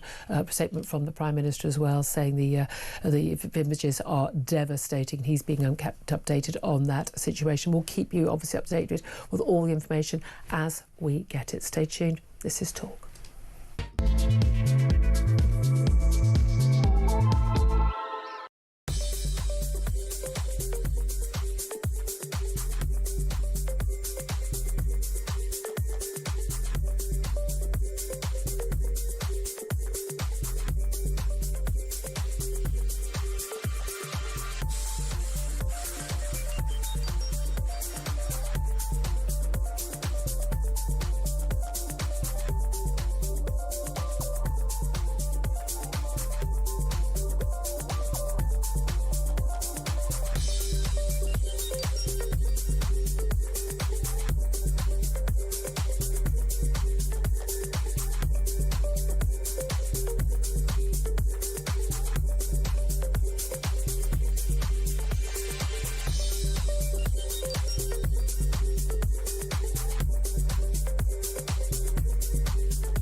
across the UK. On DAB+, on your smart speaker, on your smart TV, and on your side. This is Talk. This is Talk, the home of common sense, for me, Julia Hartley-Brewer. We'll keep you up to date on that horrific plane crash in Ahmedabad in Western India. That was an Air India flight that was headed to London Gatwick, due to arrive at 6:25 this evening. 53 Brits among the 242 people on board. Just to give you an update, we understand that a Mayday call was given, signalling there was an emergency within seconds of the plane taking off before the crash. That was the last signal from the plane. The Foreign Office has said that Brits who are concerned about family members can also call the number. I gave you an emergency number in Air India given out, but Brits could call the Foreign Office here at on 0207 008 5000. That's 0207 008 5000, said the Foreign Office. Again, I can't reiterate more strongly. Only if you are 100% know that you have a close family member on board. One family member calls and represents everybody. Please do not inundate, just sort of saying, I think someone I know might be. It's really important that we leave those lines free and open for those who have loved ones who are on board. 11:39 is the time. I'm Julia Hartley-Brewer. Philip Ingram is still with me as well. And we're joined right now by Guy Dampier. He's a senior researcher on nationhood at the Prosperity Institute and joins us to talk about what on earth we're going to do about those migrant hotels. And, the prospect of tent cities with the vagrancy no longer to be criminalised from next year. Good morning to you, Guy. Good morning. I mean, these things seem like a rather less of concern than people who've lost loved ones in a plane crash this morning. I'm sure you'll understand, and our hearts go out to those people. But let's talk about these migrant hotels. Last year in the Labour manifesto, they were very clear. We're going to close those migrant hotels. I mean, the Tories said they were going to do that too. But now they're saying instead of a year, it's going to be in 4 years by 2029. But how are they going to do that, and where are those people going to go? Well, that is the million or possibly billion-dollar question, which is where, in fact... Well, right now, the £4.7 billion a year question. Exactly. So it's a very large sum of money. It's obviously hugely costing the British public to be paying for all this. But the basic problem you've got is that so long as people keep coming, they've got to have somewhere to go. So until the government is able to actually smash the gangs as they claim they were going to, they simply won't be feasible. You can move people out of the hotels, but if you move them out of the hotels, they still need somewhere to go. Yeah. And what that means is they'll be moved into local housing, which many people will be equally upset about. Well, indeed, and this has been the big concern, and we've already seen those huge contracts being signed with Serco and other organisations where they're paying, guaranteeing 5 years' income to a landlord. We'll pay all the electricity and everything, the council tax. We'll pay over the odds, even double in some cases, local market rents. That just completely prices local people out of the market. It does. I mean, you can't compete with your own government. And a lot of people, I think, will correctly ask why it is that they're simultaneously paying tax to upkeep these people, and then the money they pay in tax is being used to keep them out of the property market. Yeah, it is almost laughable, isn't it? But what are the other options? I mean, this thing, even when these people, we found out, that these people were coming across en masse. Again, it was Nigel Farage reform. We went out on a boat, went, look at these people arriving every single day. Where are they going? And then we found out they're being put in hotels. They ran out of, the 2-star, 3-stars. They were being put in 4, in some cases, 5-star hotels. Most people in this country can't afford those sort of hotels for themselves for an anniversary romantic weekend break, let alone to live in every single day. And then there was the outcry over that. They moved them into sort of lower star hotels. Outcry over that bill is very clear in this, when we see the numbers. So they move them into accommodation. But those bills kind of get hidden away, don't they? We don't see them so easily. Well, that's part of the intent, is you can dissipate the bills and hide them a little bit. So currently, the Home Office is paying the bills, which means that you can sort of see the single source of everything. But once you move it outside, you can try and split them across. And especially once people are being granted asylum, you can get them into the local system, and you can pass a lot of the costs over to the councils, or you can pass them over to third parties, which may be government funded, but then you have to track the government funding to the third party all the way back. Yeah. And again, those numbers are going to be hard for people to collate. £4.7 billion being spent on asylum accommodation. Nice, clear number, and people are obviously, if you're not outraged by that, frankly, you're not paying enough attention. But this is the thing: when these people do move into that housing, the accommodation, I mean, one could argue it would be cheaper, would it not? But to a certain extent, when you're signing up these 5-year deals, they're kind of accepting these people are here to stay, aren't they? Well, I think ultimately they are accepting that they're here to stay. I mean, in most cases, the majority of people that arrive are going to stay. And that may not be just necessarily because they've got a human rights claim. In a lot of cases, it's because it would be against their human rights to return them, whether or not they have a genuine case against themselves. So absolutely, it's going to be a massive problem. They're going to keep going. And as you say, even if you reduce the cost by putting them in houses, that also creates an additional danger because you're putting people who have committed crimes, who have been doing illegal labour. And in some cases, as we've seen in Northern Ireland, there have been claims around sexual assault and other things. You're putting that right next door to somebody. Do people want someone who's unvetted as their neighbour? And the answer to that is a very clear no, but it's not happening to the politicians making the decisions. The point I've been making for many years. But as you say, you can't even return it. So let's say, I've got, 1,000 a day, whoever arriving. People arrive. We're told they're going to be speeding up the vetting system. That's a good thing. And the Tories let that completely collapse to all intents and purposes. I think the average Home Office official dealing with this was managing, I think, one a week or one a fortnight. I mean, that's laughable. Everyone involved should be sacked on the spot, as far as I'm concerned. But let's say they start dealing with it and processing people. We already have a much higher rate of accepting people as legitimate asylum seekers than France, Germany and others, to the extent that people have actually, gone through all these different countries, haven't been granted asylum, and then they come here as a, country of last resort, and then they get the right to stay. But a lot it's been the case that the people who haven't been given the right to stay here on asylum grounds, but they're given the right to stay here on indefinite leave grounds. We don't think you're an asylum seeker, but you can stay anyway. And that's more likely to continue to happen, isn't it? It is. I mean, this is the problem. You can speed up the processing, and that will reduce the amount of time they spend in the hotels. But then at the end of the day, if you're not actually returning them home, if you think that they either have a genuine asylum claim under our incredibly generous rules, or if you think that there's no realistic chance of returning them, then you are still responsible. You still have to put them somewhere. So even if they're going out of the hotels, they're going somewhere, and it's going to be somewhere taxpayer funded. Because, presumably at that point, once they're decided they're allowed to work, if you've got no realistic chance of returning them and you accept they're going to be here, do they then have an opportunity to work legally? So once you've been granted asylum, you can have a right to work. There have been calls to let people who are going through the asylum process have an ability to work. That would slightly reduce the cost, but on the other hand, it also raises difficulties because it'll be used as a hook. Yeah, they're working illegally anyway. I mean, if you've had a food delivery lately, that's who's doing it. But what about people who we're told, right, you haven't got asylum, but we can't get rid of you, but you're living freely in the community. Can those people legally work? Well, they probably wouldn't be able to work legally, but there would be ways around that, similar to the delivery apps. There are a lot of ways you can get around. There's a lot of cash in hand stuff, and also, in a lot of those cases, they're not going to have much money. They're going to be going to the council and they're going to be looking for some form of homelessness assistance. It probably won't come through the council. It'll come through a third party, like a housing association. But they'll have some form of assistance. But we're ultimately, doesn't matter whether it's a hotel, asylum accommodation, or local private housing, we're going to foot the bill. Yes, literally, no matter what you do, you can make things as good as you want until you stop people coming across the channel illegally. You will still have to pay. And what about the case of this announcement? I thought, frankly, insane announcement from Angela Rayner, the Housing Secretary and Deputy Prime Minister. They want to basically abolish the Vagrancy Act of 1824, so more than 200 years. It's been illegal to be a vagrant, to sleep on the streets.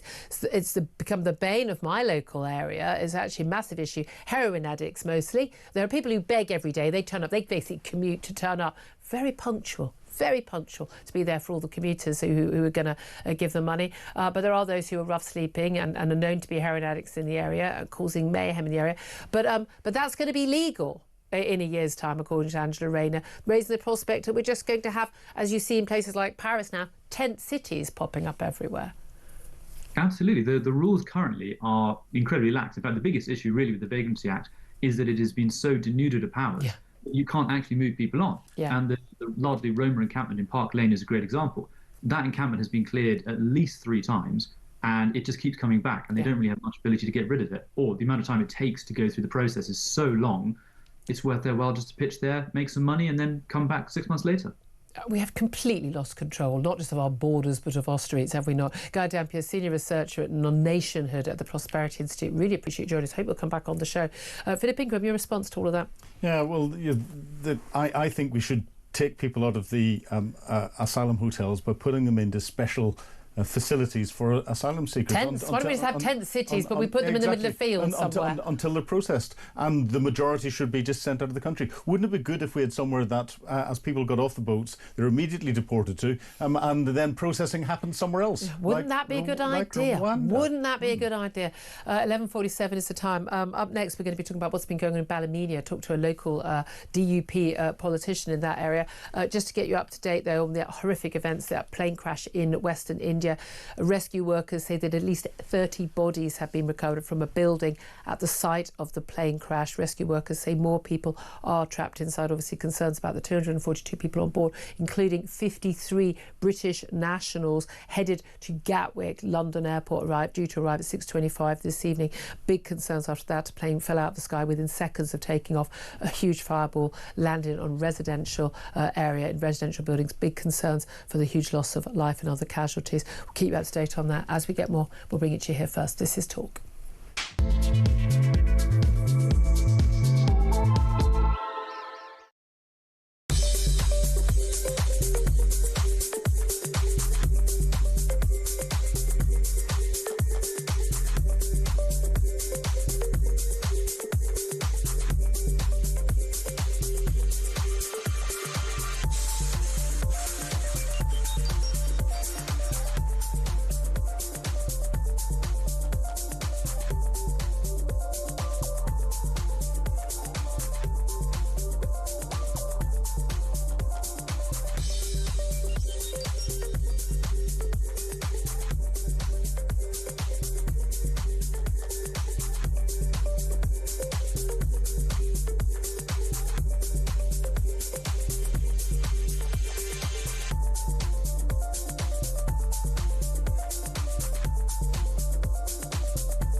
Obviously, this is a tragedy beyond measure, but it also goes very trends we are seeing in international aviation for there to be basically very, very few crashes, let alone...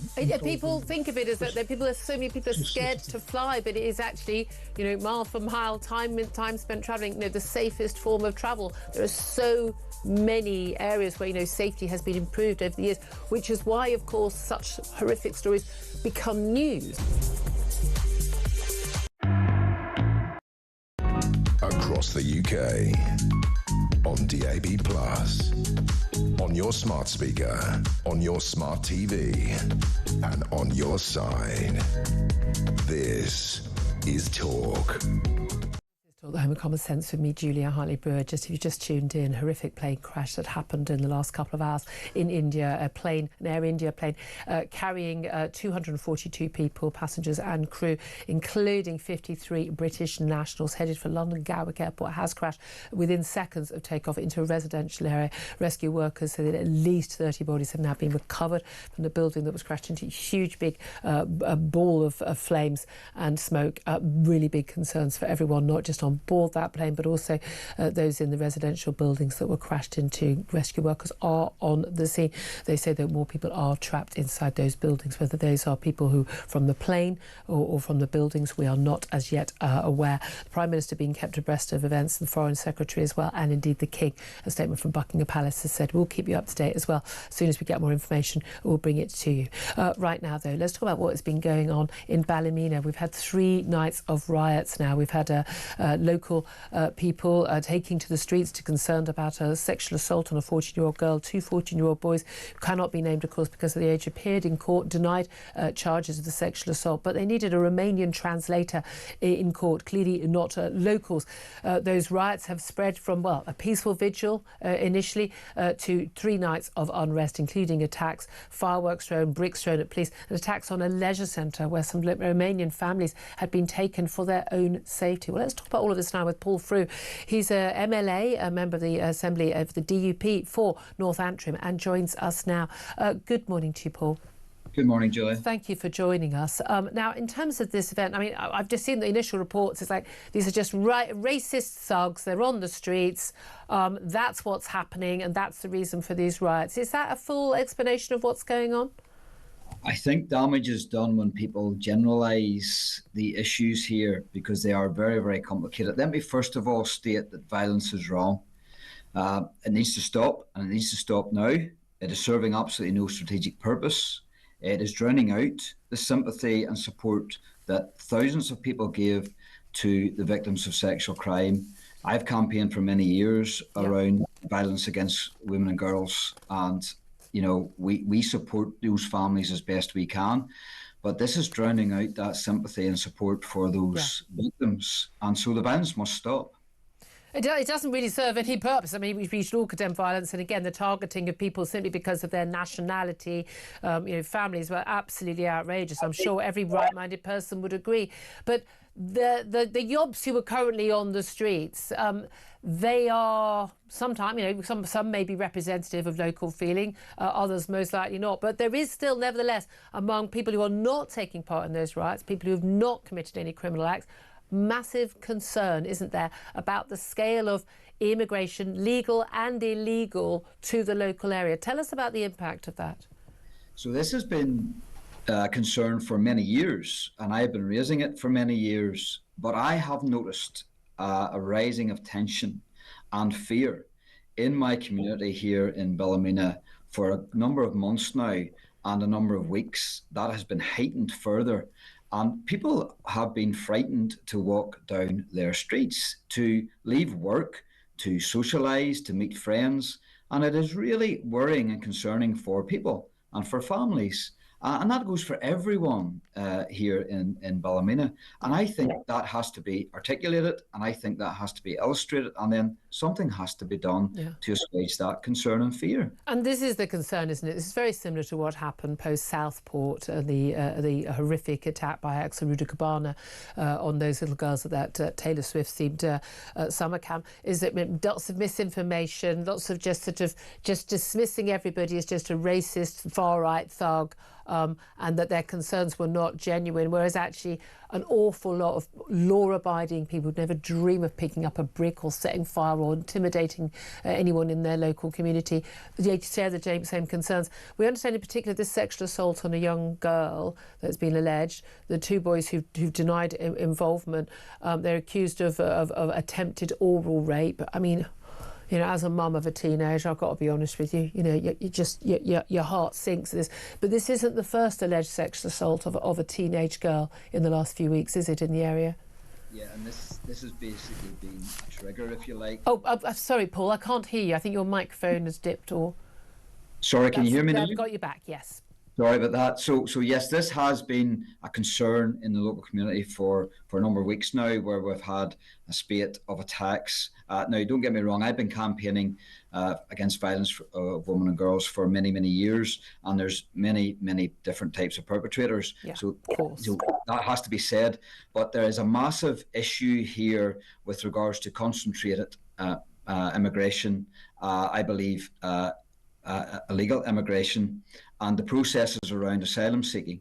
And I think that if this is generalised into foreigners versus racist, then we are failing everybody. And also we aren't getting to grips with the problems with concentrated migration, because I know for sure that those people too, those immigrants who come in to Northern Ireland, are also being exploited. And some of them are being exploited by organised crime from their own countries. Yeah. And so there's a massive issue with that. There's a massive issue with the process for asylum. There's a massive issue around, obviously asylum seekers can't work, but they're being forced to work by would-be gang masters who have set up brothels and other unsavoury and illegal establishments. And so these are issues that we're not really grappling with. And the authorities again and again just sort of just don't, like they did with the grooming gangs across most of the UK. We just don't want to know. It's all a bit too uncomfortable. And I think they don't realise the scale. And so I think there is they're frightened. Nearly government agencies are frightened to tackle this issue because of how organised it is, and how large the problem is. And we need to get to grips with this. And if we need to shine a light on those practices that hurt communities and also people who move into the area, human beings who want for one reason or to move into this area, if they're being exploited, we need to know about it, and so do the police. Absolutely. And in terms of just one sentence, if you wouldn't mind, we're going to the top of the hour, are we expecting there could be more trouble tonight? I fear that there will be. This will keep going on, and I have to support the police in their actions, trying to protect people and property. So my heart goes out to all the police officers, especially those that have been hurt, and the violence must stop. The violence must stop. Absolutely. Paul Frew, DP MLA for North Antrim, including Ballymena in his constituency.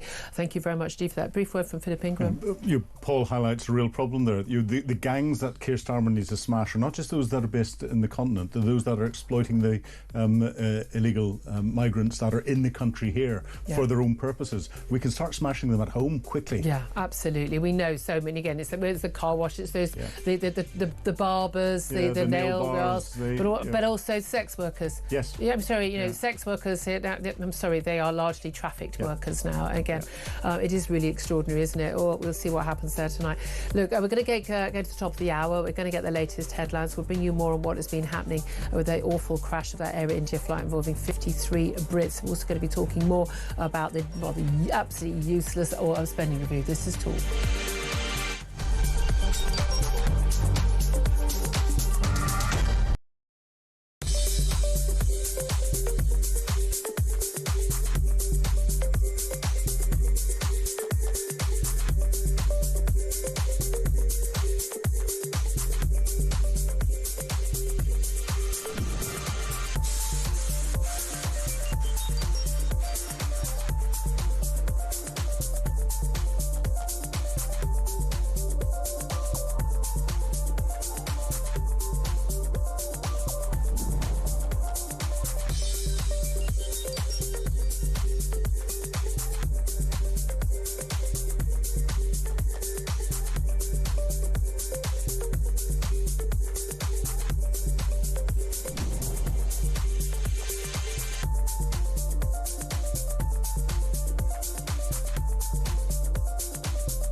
Across the UK, on DAB+, on your smart speaker, on your smart TV, and on your side.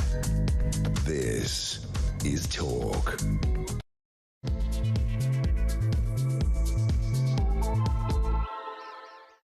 Very good afternoon to you. Welcome back to the show. This is Talk, the home of common sense. Very much appreciate you joining me. I'm Julia Hartley-Brewer. And whether you're listening on DAB+ radio or on your smart speaker, watching on YouTube or your connected device, very much appreciate your company. So much to talk about. Obviously, an awful lot of focus, and we will be in just a few moments on that spending review announced by the Chancellor, Rachel Reeves, and all the implications of that. Mostly you're on my taxes going up in the autumn. But of course, the British economy contracting by 0.3% at the start of the second quarter of the year. So in the month of April, we saw the economy contracting, which is a bit of a worry, because if everything you're planning to do and all the money you're planning to spend is based on growth of 2.5%. I mean, we wish, Rachel Reeves, then basically you are going to have to put more taxes up. Obviously, a lot of focus, though, since we've been on air, has been the crash of that Air India flight very, very, very soon after takeoff in apologies, I've said this wrong so many times. Ahmedabad, it's a city, Gujarat, in West India. It was bound for London Gatwick, due to arrive at 6:25 p.m. tonight. But soon after 10 o'clock, just seconds, within a minute of taking off, that plane was seen to crash in a huge, very, very worrying fireball of just orange fireball, and then huge plumes of dark grey and black smoke. Big concerns, as the plane had, of course, 242 people on board, including 230 passengers. We know now that 53 of those on board were British nationals. We also now know it crashed into a residential area, and we know emergency crews are on the ground. 30 bodies have already been recovered. Others are still in some of the residential buildings where the firefighters are now currently trying to put flames out. But given we know that huge amounts of aviation fuel that would have been on board that plane, having just taken off less than a minute after takeoff on a long flight all the way to London Gatwick, huge concerns whether there'll be any survivors of that plane. As I say, due to land in 6.5 hours in the UK. Obviously, concern being expressed by the Foreign Secretary David Lammy. The Prime Minister Keir Starmer has talked about the devastating images, and we know from Buckingham Palace the King has been kept informed as well. They're yet to have any specific details in terms of casualties, fatalities, but big concerns there about the scale of the devastation of that flight. It has been reported there was a Mayday call signalling an emergency within seconds of takeoff. Some concern about some of the flaps on the planes that were not actually in the right position, and it would be impossible for a plane to actually rise higher, and big concerns about that. But of course, so far speculation on the cause of this plane crash really taking second fiddle to the big concerns about whether or not there are any lives that can be saved. We'll keep you up to date on any developments there. We have, as Air India have put out an emergency telephone number. We've also had a number from the Foreign Office. If you are very sure that a member of your family, a loved one, is on board that plane, please do not use this telephone number if you just think someone you know. And one member of any family should be in touch, no one else. You can call the Foreign Office on 0207 008 5000. That's the number given out by the Foreign Office. 0207 008 5000 is the number to call. Now, joining me throughout the show today has been Philip Ingram, MBE, former senior military intelligence officer. Now, you and I are expecting to talk a lot about spending review, a lot about what's been going on in Ballymena, as we've just been discussing those riots, but also, of course, these plans to apparently at some point, maybe one day, get people out of migrant hotels. But there's no doubt at all, I mean, focus is really today on this plane crash, is it not? It is, on the ongoing rescue operation at the moment. You know, there's a lot of speculation starting to come out about what's caused it. The local authorities won't be interested in that at the moment. They're trying to identify the number of casualties. They're trying to see if there's any survivors, not just from within the aircraft, but the buildings that were hit as well. And that will be the priority, getting them into hospital and securing the area before they then start to work out why this tragic incident searching for black boxes and the like, and helping to prevent in the future. Well, I say we'll keep you up to date on any developments, and our reporter Nick Ellaby will be live from from Gatwick Airport, where that plane was due to land. He's getting more information for us, and he'll be on live in just a few moments. First up, though, let's return to the issue of the spending review and Rachel Reeves' performance. 45 minutes of it yesterday, where she announced huge sums of money that are going more in public spending, some in investment infrastructure that many of us would very much welcome. But what she didn't do, what she wasn't expected to do, but one has no idea how she's going to do, is announce how she's going to pay for it all. Speculation from not just opposition parties, but the Institute of Fiscal Studies and pretty much every other think tank and financial body, that she's going to have to raise taxes in the autumn. Well, let's talk about all of this now with John Lord Moynihan. He's a Conservative peer and author of the brilliant book on, well, the economy and how we could return to growth, called Return to Growth. A very good afternoon to you. Lovely to be here, Thank you so much for joining us. I suppose just your first thoughts, your initial thoughts, when, I don't know if you managed to watch or listen to Rachel Reeves. We got Peter Carbell to watch it here, so we could just do the highlights. We didn't actually have to listen to her. I'm genuinely impossible. I find it impossible to listen to her or Keir Starmer without just sort of hanging my head. But what was your reaction to what she announced yesterday? Well, very quickly, first, enormous sympathy to those families and anybody in doubt, because it must be terrible, wondering what on earth's happening. But having said that, I tried to watch her, and it's mostly blather. It's sort of, people are in need, and that's why I am announcing, and so forth. And it's terribly difficult to actually untangle what it all adds up to, and very few people have actually added it all up. Yeah. And we haven't got the OBR, the Office of Budget Responsibility, giving their take, because it's a spending review, not a budget or an autumn statement. And of course the OBR have been proved wrong over and over again. Last year, at the last analysis they did, they said GDP growth would be 2% as a result of this. Sorry, I know. And then they cut that to 1%, and now they're going to have to cut it again. And it's fallen by 0.3% in April. Just today, which we all knew was going to happen because the NIC came in and so many things. But in fact, what we really need is commentators who talk about 7 different things. They talk about spending, tax, the deficit, immigration, employment, GDP growth, inflation. 7 different things are all affected by what she has done. Now, first of all, as you're saying, she's spending a lot more. And I wish people would stop talking about expenditure versus investment. It's all money out. When you do your household finances, you look at how much you've got in the bank and you say, how much can I afford to spend? But you might say, but putting in a new kitchen, that will improve the value of your home, and therefore that's an investment. I mean, I know it's still money that comes out of the same account. Have you got the money? Yeah. Where are you going to get the money? So we need to know how much she's spending. Now, this thing, then people say, everybody's saying, well, they're spending a lot more money than they said they would, so they're going to have to raise taxes. But there's a difference between the tax rate and the tax take. Yeah. You, Julia, when they raise taxes, will have to pay more money. I can guarantee you that, and so will I. But that doesn't mean to say that the overall amount of money they raise from these increased taxes will increase. In fact, they'll probably go down. And this is why do you say that? This is the Laffer curve. Well, it's what I incredibly egocentrically call the Moyni curve, which is a further iteration of the Laffer curve.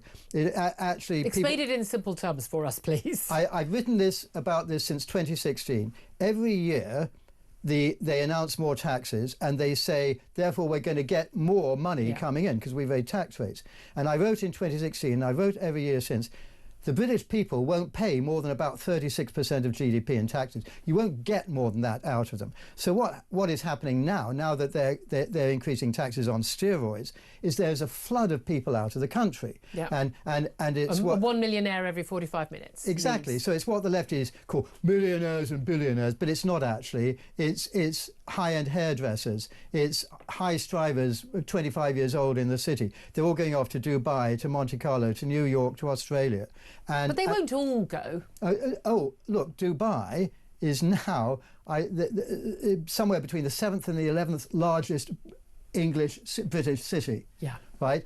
Yes, they are going, and it doesn't matter about all going. It's the top 1% who pay 30% of all taxes who are all flooding out. And people say, well, they won't leave, but we know they do. We know they do. Okay, but here's the thing: when we're told, everyone is saying taxes are going to have to go up, you're saying that actually, for an awful lot of ordinary people, people on normal, average wages, just driving every day, that their taxes are or aren't likely well, to go up? 53% of Brits get more from the state than they give in taxes.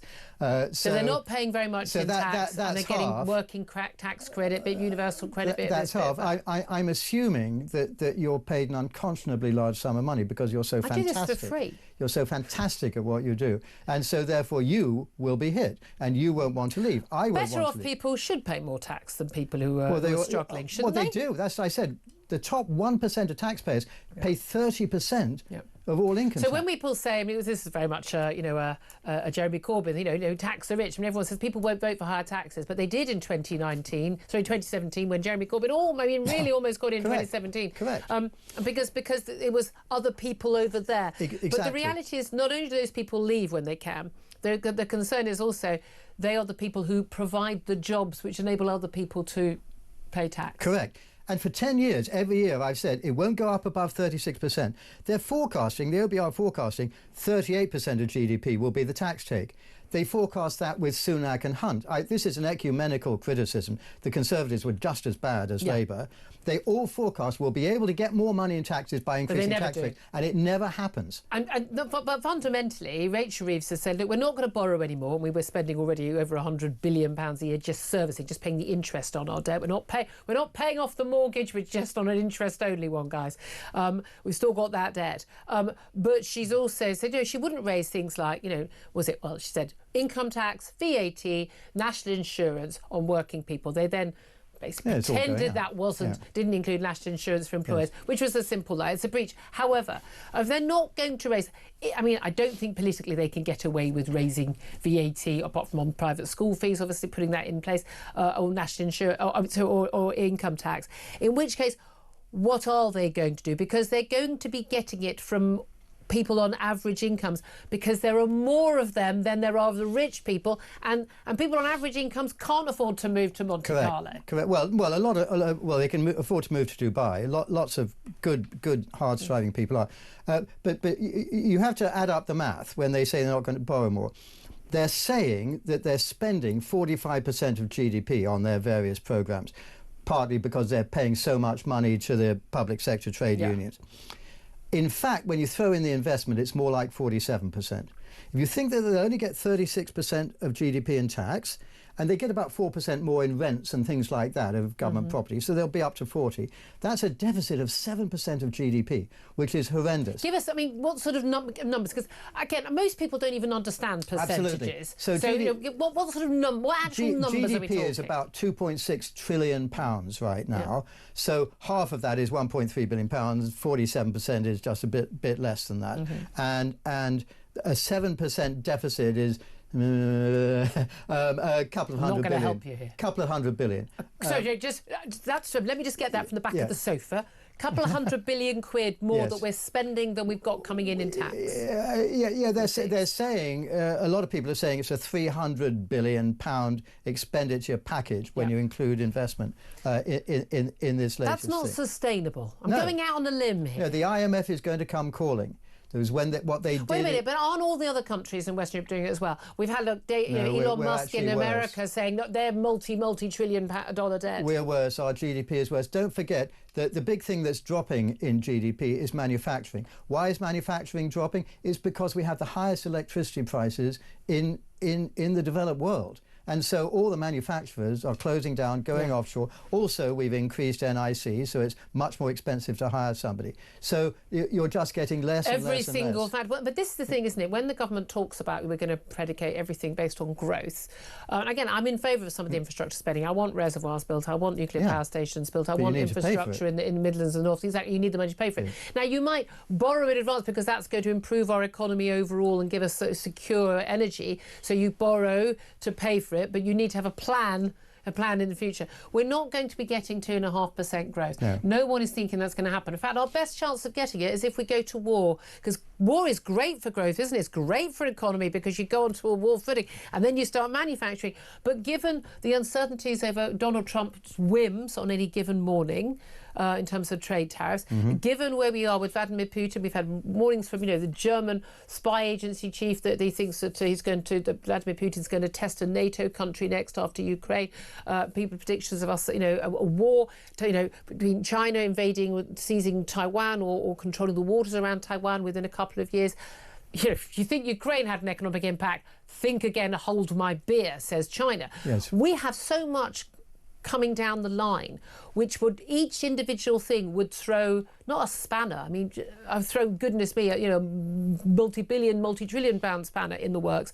What hope does Rachel Reeves have of ever getting on top of this? Correct, and you made the important point about defence. This set of announcements makes it more likely that Donald Trump will walk away. Why?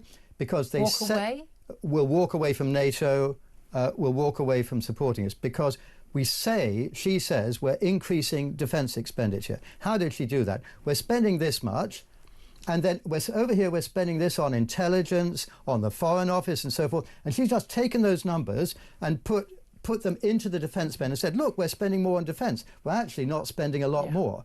And of course, what's more, the things we're already spending on defence, like DEI and making sure that we've got a happy clappy Chagos surrender, the Chagos surrender and so forth. We're not. And it's not what we spend; it's what we can actually do with what we spend money on. It's the armaments. Okay. Yes. How have we got ourselves into this mess? Because look, a lot of people will say, I mean, the Tories would argue, look, we were left with having to deal with austerity after the banking crash, deregulation of banking. That was what caused the problem, the housing crisis, housing collapse in America.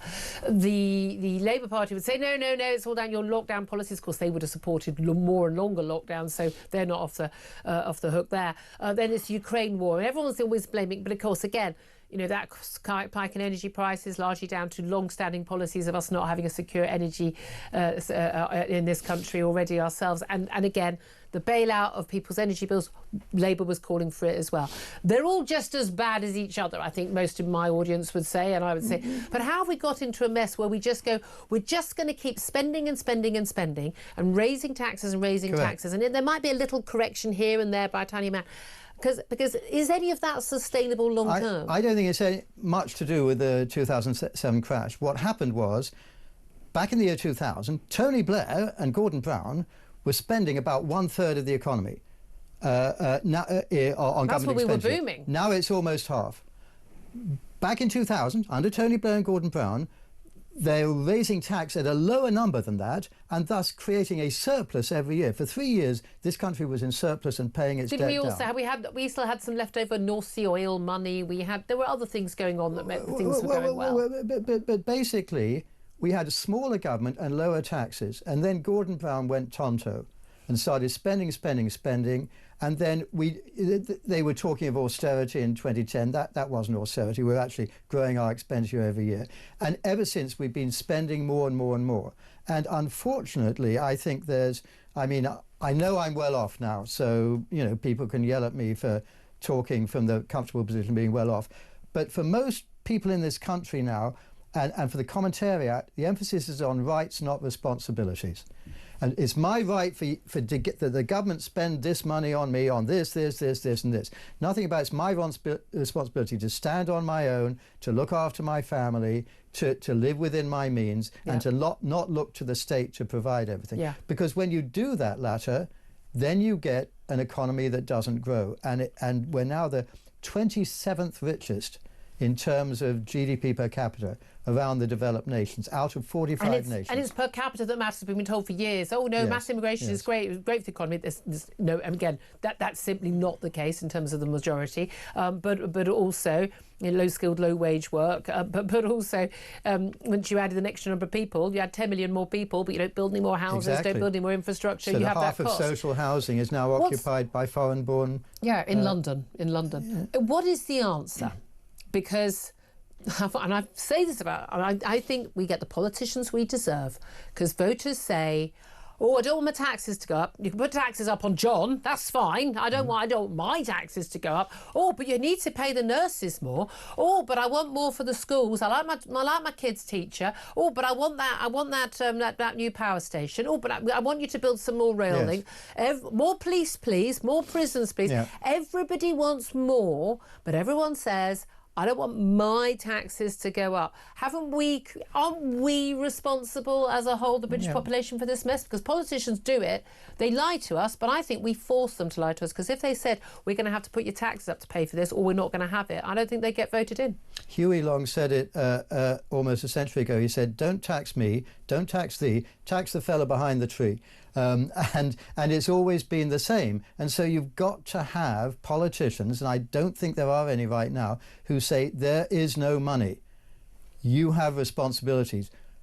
We can't fulfill everything you think of as a right. When you look at someone like Milei in Argentina, correct. Is he doing the right thing? I mean, he has massive public support. He gets applauded in and out of restaurants. Yes. But he has huge cuts. But do we have to fall to the appalling lows that Argentina has fallen to before a Milei appears? That's called having a Milei moment, and we're a little ways off from that. But I think we'll be there by the end of this Parliament. You think we are going to be in those sort of straits? Yeah, and do you think people are waking up to it? Do you think, well, also, actually, when they do put taxes up in the autumn, but they try and put them on, on business corporation, and people stop employing people, and people leave, and our tax takes goes down, and then we get into more and more and more mess, and the debt goes up. Yeah. And our debt, every time that happens, our debt costs will go up, will they not? Our debt costs are higher than Italy's by a long way already, which says something, because we're a better economy than theirs. We should be having lower costs. We are considered now a bad bet. If that all happens, do you think there will be a wake-up call? I don't know. I don't know what kind of people live in this country anymore, but I hope so. But partly it's the media. There's so few people like you who are prepared to call it like it is, and who talk about investment, and who talk about, everybody should pay more. Oh, these millionaires and billionaires, they should pay more. It's fantasy economics. All of which is revealed in my book. Yes, I have to mention. Return to Growth. We talked about it on the show before. Return to Growth. Lord Moynihan, John Moynihan, really, really interesting to hear your thoughts about this. Listening to all of that, Philip Ingram with great interest. What do you want to say? Yeah, well, fascinating. Across all departments, and I see this, and I've seen this in the Ministry of Defence. One of the issues is a lack of accountability for those that are decision makers. They don't see the money as their money, and therefore there's a lack of responsibility. Correct. And people will get promoted out of positions where they make complete and utter mess ups of major programmes, and a lot of these the bigger your budget, the better it is for your career. And until we bring in two things: one, accountability for those that are paid huge sums of taxpayers' money in their salaries and their final salary pensions, they should be held to account. And the second thing is, get rid of politics by soundbite, please. Put substance behind it. We need to start doing some 24-year planning rather than 24-hour politicking. Thank you very much, Philip. And huge thanks to Lord Moynihan, Conservative peer, author of Return to Growth, coming in. I imagine an awful lot of you were cheering on every single word there. Nevertheless, your taxes will go up in the autumn, just so you're wondering. Up next, we're going to take a quick break. Then we're going to be hearing from a talk reporter, Nick Ellaby. He's going to be live for us from Gatwick Airport, obviously reporting on that horrific crash in India, an Air India plane carrying 242 passengers and crew, aiming for Gatwick Airport, due to land in about 6 hours' time at Gatwick Airport, but sadly has crashed just outside the airport at Ahmedabad in Western India. We'll talk about that up next. This is Talk.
an Air India jet that was reported to have been heading to Gatwick Airport in London, so highly likely that there would have been Brits on board. The plane's final signal was received just seconds after takeoff.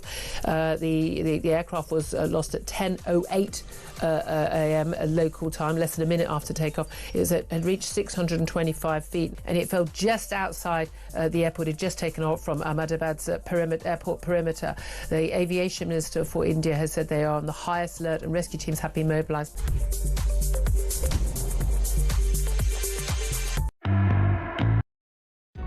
Across the UK, on DAB+, on your smart speaker, on your smart TV, and on your side.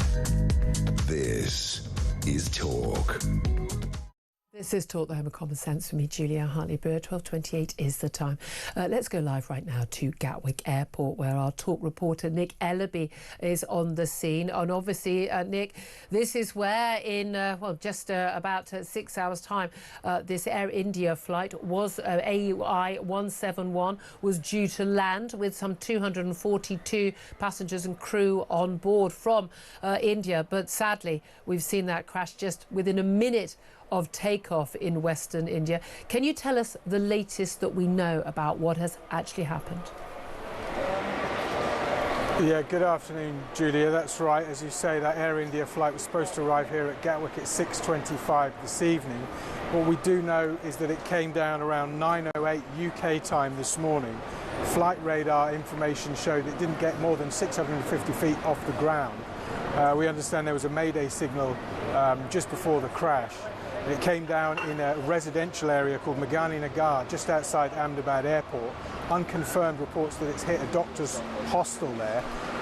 Teams on the ground say they've recovered some 30 bodies, and they're working on getting people out of the rubble. As you mentioned, 242 passengers and crew members on that Air India 171 flight leaving at Ahmedabad this morning.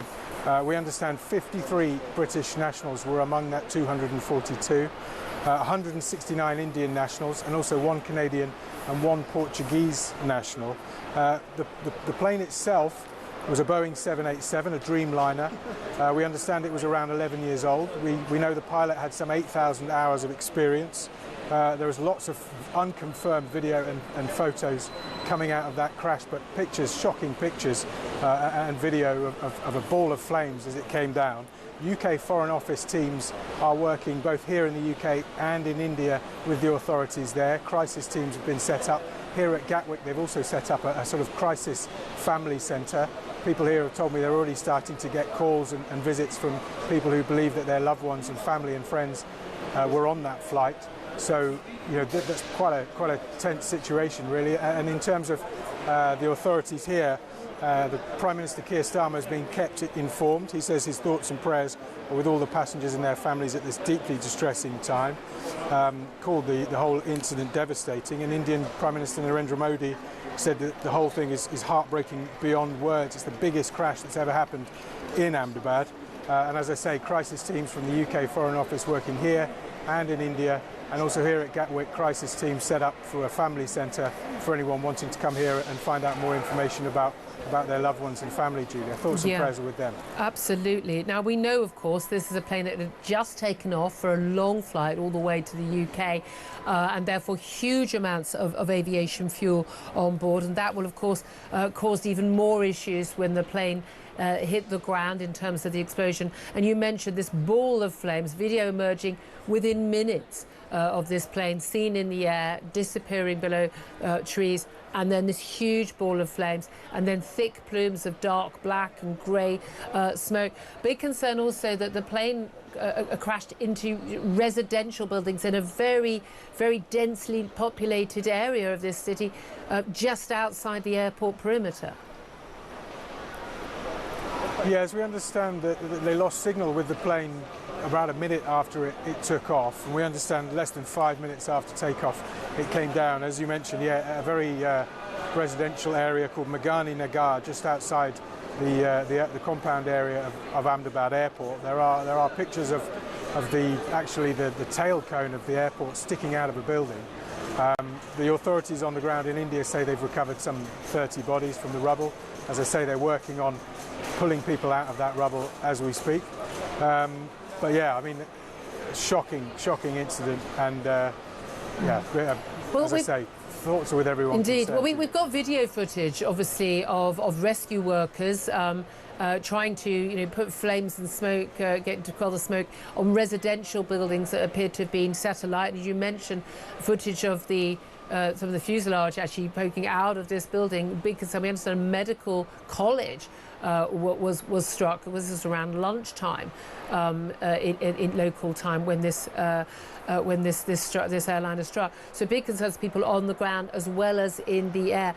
We know that the Air India put out an emergency hotline. Foreign Office have issued a number, but again, I think we need to reiterate how important it is that people, only one family member gets in touch, and for people to, to try and ascertain information on the ground first. But of course, at this moment in time, we do not know the level of casualties. We don't know if there are any survivors from the plane, hopefully at least from on the ground. But this is going to be a long and very deep investigation. Obviously, they've got to get hold of these black boxes if they're still in existence. But certainly some of the footage that we're showing right now in terms of devastation to local buildings really doesn't give us cause for much hope for anyone who was on board the plane at the time.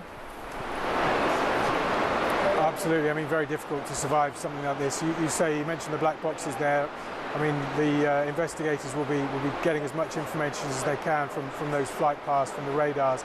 There should be 2 black boxes on board, which they will try and recover. But as I say, at the moment, no indication as to what caused this. Yeah. But very, very difficult for anyone to survive such a horrific incident. Indeed. Luke Ellaby, thank you very much indeed. Talk reporter there live from Gatwick Airport. They're already setting up a unit there for family members who would be otherwise been planning to travel to Gatwick to meet their family, their loved ones, many perhaps might have already set off to be there, long journeys from other parts of the country. 53 British nationals on board of those 242 passengers and crew. We understand 2 infants among those on board. Philip Ingram still with me. You're a former senior military intelligence officer. Obviously, there'll be speculation about the likely cause. A bird strike, mechanical failure. There's some images, some discussion from airline experts, pilots online about you can see the actual image of the plane. I mean, everyone has a mobile phone now, and the flaps on the wings were not at the right angle, and that would have made it impossible for the plane to continue to. It was mounting, going up, and then it just suddenly started going down. Yeah. Rather than an explosion in the air. Would that make it certainly less likely, and it is only speculation at this current time, I must stress that it was, for instance, a terror attack? There's nothing to indicate it's a terror attack. I've seen the photographs of the aircraft going down. There's no indication of anything internal or external interfering with the aircraft in an explosive way. At the moment, the air accident investigators will probably start hoovering up as much of this video as they possibly can. That's going online. They'll be waiting and allowing the rescue workers to carry out the job that they're doing on the ground to secure the area, try and preserve the scene, but get as many look for survivors, get as many survivors to hospitals. That's the number as possible. one issue. And then the second issue will be to start to identify, record the bodies out of there and remove those safely, and then get access to the black boxes. And the black boxes, again, they're not black. They're bright orange. They're bright orange. And they are made of some substance that they will survive. They're designed to survive these sorts of crashes. And the importance of these is it's not about just like, let's have an investigation. This is not about bureaucracy. This is about saving lives in the future. If something has happened that could have been prevented, airlines, industry want to know so they can prevent loss of life in the future. Exactly. They record 2 things. They record all of the data that's going around the aircraft from an electronic perspective. Everything that happens. These are very modern aircraft, so everything is happening in there. And then the second one is the cockpit voice recorder, because you pick up so much from what the crew are saying, because they will identify from the electronic warnings that are going off, if there are any, and it's their actions then, and they'll analyse those actions. And of course, we've got reports that there was a Mayday call went out, which is the last we heard of the aircraft. Okay. Well, like I say, we'll keep you up to date all day on all the developments there on that Air India flight AI-171, a Boeing 787 Dreamliner that has crashed just soon after takeoff in Western India, headed for London Gatwick, due to arrive just under 6 hours time. Of course, we spoke to our reporter there at Gatwick Airport. He'll be there for us for the rest of the day. We'll keep you updated. Let's take a quick break right now. Up next, we're going to be talking about Vladimir Putin's threat not just to Ukraine, but his threat to other, well, NATO members like ourselves, testing whether or not we are actually going to stick by our NATO alliance, but also the threat possibly of, who knows what's going to happen, Israel and Iran. This is Talk, the home of common sense.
Across the UK, on DAB+, on your smart speaker, on your smart TV, and on your side. This is Talk. Good afternoon to you. This is Talk, the home of common sense. Thank you very much indeed for your company. Right, let's talk to Hamish de Bretton Gordon, OBE. He's a former British Army colonel and joins us to talk about where we are in terms of our defence spending, big part of the announcement of the spending review by Rachel Reeves, the Chancellor, yesterday. A very good afternoon to you, Hamish. Good afternoon. Thank you for joining us. Well, Boris Johnson, the former Prime Minister, obviously very much the man who's supportive, probably the most sort of supportive of Ukraine, certainly among European leaders with the initial invasion there by Vladimir Putin. He has said that the defence budget will leave it at Russia's mercy and is feeble. This after announcement it's going to be going from 2.3% to 2.6% of GDP. But that kind of hides the fact that the Chagos surrender deal is included in there and that it's going to be frozen at 2.6%. The NATO chief is saying Trump wants it and he believes it should be up to 5%. So this is too little too late. What do you say? Well, I tend to agree with Boris, actually, especially also we learnt yesterday that the security services are included now in the defence budget, which is, that's crazy. And I think, the Strategic Defence Review, which we saw last week, which I thought was a pretty good review. I thought it was very comprehensive and said the capabilities we needed, but you can't buy that at 2.6%. So I think it's pretty disappointing. And at the moment, there is so much brinkmanship going on, not only here in Europe, but of course in the Middle East as well. And, we need to be showing a really strong deterrence to Putin, because I think, also on the wires over the last 24 hours, the head of the German intelligence service has said that Putin doesn't really think that, NATO is going to dig in and support Ukraine and fight. And when he sees things like the defence review yesterday with a tiny amount of extra cash, which really isn't going to shift the dial, you can understand why Putin thinks that he's on the... Bearing in mind, Putin didn't think that we'd come to the aid of Ukraine to the extent that we did. And amazing how many people here say, well, we called this bluff. No, we got it the wrong way round. He should have absolutely thought we'd come to the aid. I've been concerned for a number of years that we wouldn't come to the aid of a NATO ally. Oh, yeah, maybe France. But the Baltic states, Finland, would we? Finland have only just joined NATO. But the reality is, again, it wouldn't be tanks rolling over the borders. That's not actually what they normally do. It's not what they did in Crimea, the little green men and all that.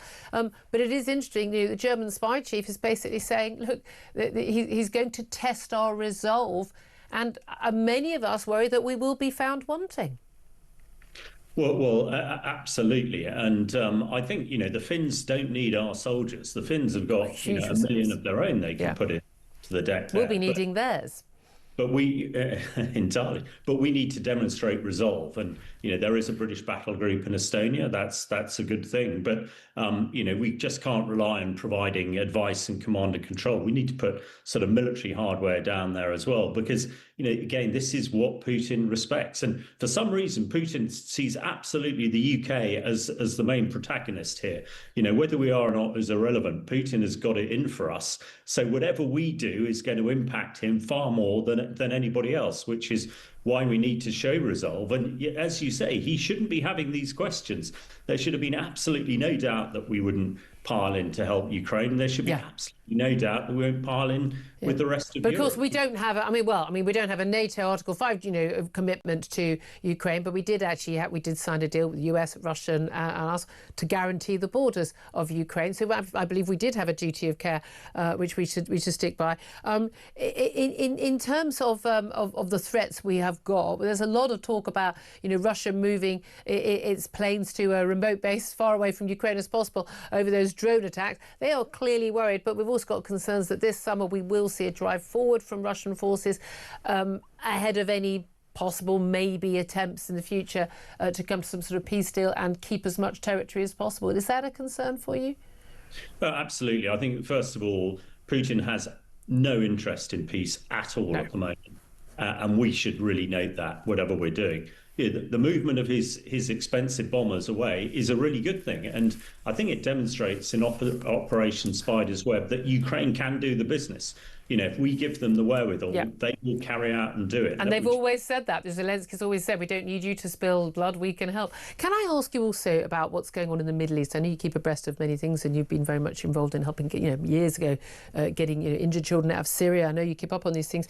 US media claim that sources tell them that Israel is now seriously considering taking military action against Iran in the coming days. US president has basically pulled out a lot of diplomatic staff from embassies around the Middle East, Iraq and elsewhere, saying it's no longer safe, considering that basically this is about preventing Iran from getting nuclear weapons that they could actually pose a threat to, well, not just Israel, indeed the entire Middle East and the world. How concerned are you about that? Well, I think, first of all, we know that the Israelis have prepared the battlefield, as we call it. Last year they took out the air defence sites and air defence capability that would protect these nuclear sites. So we absolutely know they can do it. And let us hope that this is part of Trump's brinkmanship. The great Sun Tzu, the Chinese philosopher, said that the best way to win a war is not to fight. If Trump can persuade the Iranians to stop developing nuclear weapons without the Israelis having to go and bomb them, then all the better. I think the final thing I'd say on this, Julia, is that the Israelis and others have absolutely destroyed all the Iranian proxies, Hezbollah, the Houthis, and Hamas. So Iran is a much weakened place. And I think this is the time to turn the screw on them to make sure that we've got all the other threats, Russia in particular, that we need to worry about. Let's hope we don't have to concern ourselves with Iran. Absolutely. Hey, Mr. Brenton Gordon, OBE, so appreciate you joining us. Former British Army Colonel. Let me bring in Philip Ingram, MBE. I'm the only one without a title here. Former Senior Military Intelligence Officer. I don't know what I've been doing wrong with my time. How concerned are you about... well, again, I think I'm asking the wrong question about Israel bombing Iranian nuclear weapon targets, because I'm very much in favour of them doing that. It's quite one thing having Putin having nuclear weapons. It's quite another thing the mad mullahs of Iran having nuclear weapons. I'm very concerned, and I agree completely with everything my good friend Hamish has said. What makes me concerned about Iran is Donald Trump, talking to Putin, asked Putin to make sure that he didn't give Iran a weapon that could destroy Israel. Israel hasn't declared it, but we know pretty well that it's got nuclear weapons. Iran, in the last few days, has put imagery out as part of its information operation showing it firing a ballistic rocket that it said was there for its strategic nuclear forces, with a conventional topping to it that just simulated the weight of a nuclear warhead. And then Iran has also said that they've enriched sufficient uranium to make a number of nuclear warheads. I know they haven't got it at the moment because as soon as Iran gets a nuclear warhead, Tehran will disappear under a mushroom cloud. I firmly believe, and this is a personal opinion, that Israel will carry out a first nuclear strike against Iran if they think they've got the weapons. Without publicly admitting, they have done it before. Well, they haven't dropped a nuclear weapon. But they don't need to drop a nuclear. Why would they need to drop a nuclear weapon on? Because they would be so scared if they thought that Iran had a viable nuclear warhead that could be fired in minutes. Nudge, nudge, wink, wink. Everyone pretending it's not there. They've just taken they've out attacked from a conventional perspective. Okay. They'll do that first of all. But if they thought they had a nuclear weapon that was viable, they would nuke It's Iran. just not a happy news day, guys. 12:47 this time. Just some very worrying news. I think to be expected though, coming out of India, according to local police in Ahmedabad, more than 100 bodies have now been brought into the hospital, into the morgues.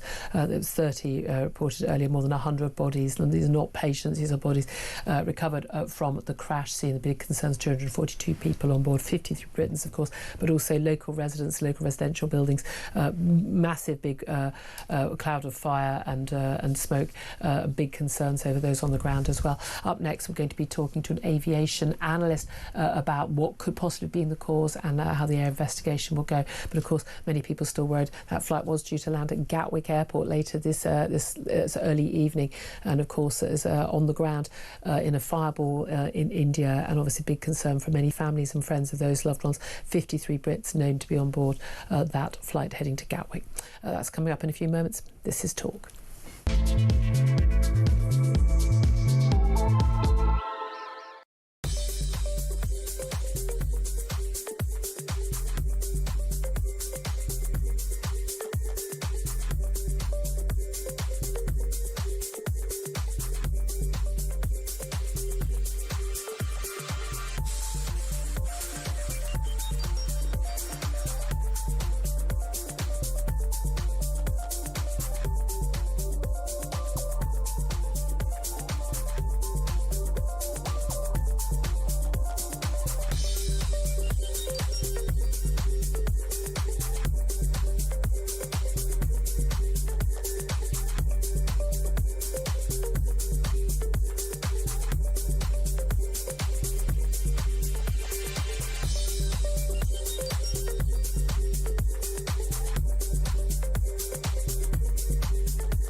Obviously, this is a tragedy beyond measure, but it also goes very trends we are seeing in international aviation for there to be basically very, very few crashes, let alone... People think of it as that so many people are scared to fly, but it is actually, mile for mile, time spent travelling, the safest form of travel. There are so many areas where safety has been improved over the years, which is why, of course, such horrific stories become news. Across the UK, on DAB+, on your smart speaker, on your smart TV, and on your side. This is Talk. This is Talk the Home of Common Sense with me, Julia Hartley-Brewer, and of course, so the conversation about the spending review and migrant camps and rough sleepers and goodness me, very much superseded by the horrific news that happened just after 10 o'clock this morning after the downing of an aircraft, an Air India flight due to arrive at London Gatwick Airport, carrying 242 passengers and crew, include 2 children, 53 Brits on board that plane. The latest news we break to you just in the last couple of moments, 100 bodies having been taken to hospital, bodies not walking wounded, but bodies taken to local hospitals in the local area where we've seen this plane crash, Ahmedabad Airport. Now, let's talk to Alex Macheras. He's an aviation consultant and analyst and joins us to talk about this. Good afternoon to you, Alex. Good afternoon, Julia. Thank you for joining us. Now, look, for a lot of people, it'd be maybe too early for speculation about what the precise cause of this may be, but in terms of what could cause the plane to, basically not fall out of the sky, because judging from the video footage we've seen, there's a huge amount of plane taking off and within a minute, a mayday call, we understand, being made, and then falling out of the sky. Some concerns about mechanical failure, other issues. Without knowing the details of this plane crash, what are the likely or most possible explanations for this horrific crash? No, Julia, thankfully, something like this is so rare, right? Because we categorically have the safest form of transport. You're safer flying than you are in an elevator. Yeah. So something like this happens involving a latest generation aircraft with over 240 on board, because it was a long-haul aircraft operating what should have been a routine long-haul flight. It's going to shake everyone, not just the industry, but the impact will be felt far and wide. The footage, of course, is equally disturbing, because the footage shows this 787 Dreamliner struggling to gain altitude. And immediately, and I've spoken already to some execs at other airlines to get their reaction to this and different safety teams, the priority is going to be finding out why. Why was this 787 just moments after takeoff struggling to gain altitude and then seemingly stalling? And let me just break down really simply what stalling means in air travel and with aircraft, because it's much different to when you stall a car. But stalling is almost as if you were in a car and trying to accelerate up a hill without pushing your foot on the gas. That's almost what stalling is like with an aircraft. But of course, for a car on the road, you just stop. But that's not what happens for an airliner. Can I just bring in just some breaking news? The local city police commissioner has said there appears to be no survivors from the Air India airliner that crashed. Obviously, trying to rescue people who were in the apartment blocks and residential buildings in this very built-up area outside the perimeter of the airport. But in terms of the airliner itself, that huge explosion, that ball of flames that we saw on the video that we've been showing, that you yourself would have seen, big concern that anyone would have survived. But I suppose just reaction to that I don't think that's sadly going to come as a surprise after seeing those awful scenes. Unfortunately not. I think when the initial kind of takeaway after in those very early moments was, my initial thought was, this is probably going to be one of the most significant air travel aviation disasters, not just for Indian model commercial aviation history, but globally. And to have an aircraft with 10 hours worth of fuel for what should have been a routine flight to London, there are so many things that were going to worsen the likelihood as to whether or not there were going to be survivors from the aircraft, with a whole different set of priorities for the investigators and the rescue teams trying to get survivors for those on the ground too. Yeah, absolutely. Let's go back to what you were saying in terms of the technicalities. So an aeroplane stalls, they can't gain height. There's some footage of the flaps being at the wrong angle, I think, on the wings of the plane that people are commenting on. What happens then? Well, again, there's very little that we do know, and we are just going by that footage.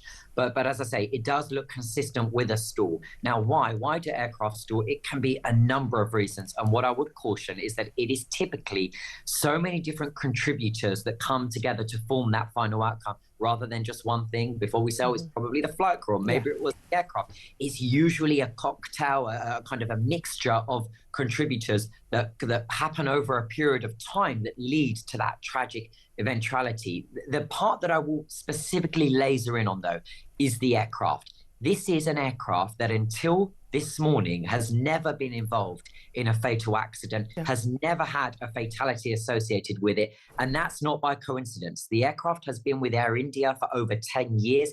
It is the latest gen from Boeing. Boeing, understandably so, will be doing whatever they can over the next few days to try to rule out the role that the aircraft may have played, but it's complex stuff, and it's going to take time. And again, as you say, it could be complex mechanical failure. There had been one of the things that cannot bring an aircraft down is a bird strike, or of course we have had incidents where we had pilot error or indeed pilot suicide. That has been the case in the past. So they'll be looking at every possible option, presumably. Everything. And as we switch from search and rescue to recovery, that focuses less on trying to look for human lives and more on recovery of key components. They'll be looking for the black box, which will be able to tell them what the aircraft was actually doing in those final moments. Typically, Julia, the black box gives us quick answers and perhaps the greatest idea of all within those first few days or weeks. So Boeing are dispatching a team from the US to assist with all of this. And the quest for answers happens really, really quickly. And it's really important because it's about the whole airline industry. It's not just Boeing, it's not just Air India, the whole air industry. They come together, they want to know answers because they want to keep the rest of us safe. Well, the 787 Dreamliner, this exact aircraft only. Right now, there are 1,100 of these in service globally. Every day around the world, they carry 500,000 passengers. That's just this aircraft type only. So you can imagine they need answers quickly in order to be able to restore trust in the aircraft. Or would they ground that fleet of planes? Right. And of course, if they were to discover that it was something wrong with the aircraft, we've had this before with the 737 MAX, it was an immediate global grounding. Air travel does not take risks. That's why we're the safest form of transport. Alex Macheras, I so appreciate you joining us. Thank you very much indeed. A really helpful analysis there. Aviation analyst and consultant Alex Macheras there. Just come to you very briefly, Philip Ingram. Incredible detail from him and analysis, very, very helpful indeed. But the City Police Commissioner in India has said there appear to be no survivors from that Air India airline. I think, having seen that fireball, I think that perhaps that was the expectation, very sadly. Exactly. The fireball, where it came down, the level of built-up, there's no way could an aircraft land safely. And then the pieces of aircraft that there were on the ground. Yeah, we see that footage. And 53 Brits of those 242 on board. Exactly. And we now have to be cognizant of the number of casualties that will be in the ground and hoping that as many have survived as possible. Absolutely. Ian Collins is here to join us. I know a lot of focus is going to be on other big stories the day back here, but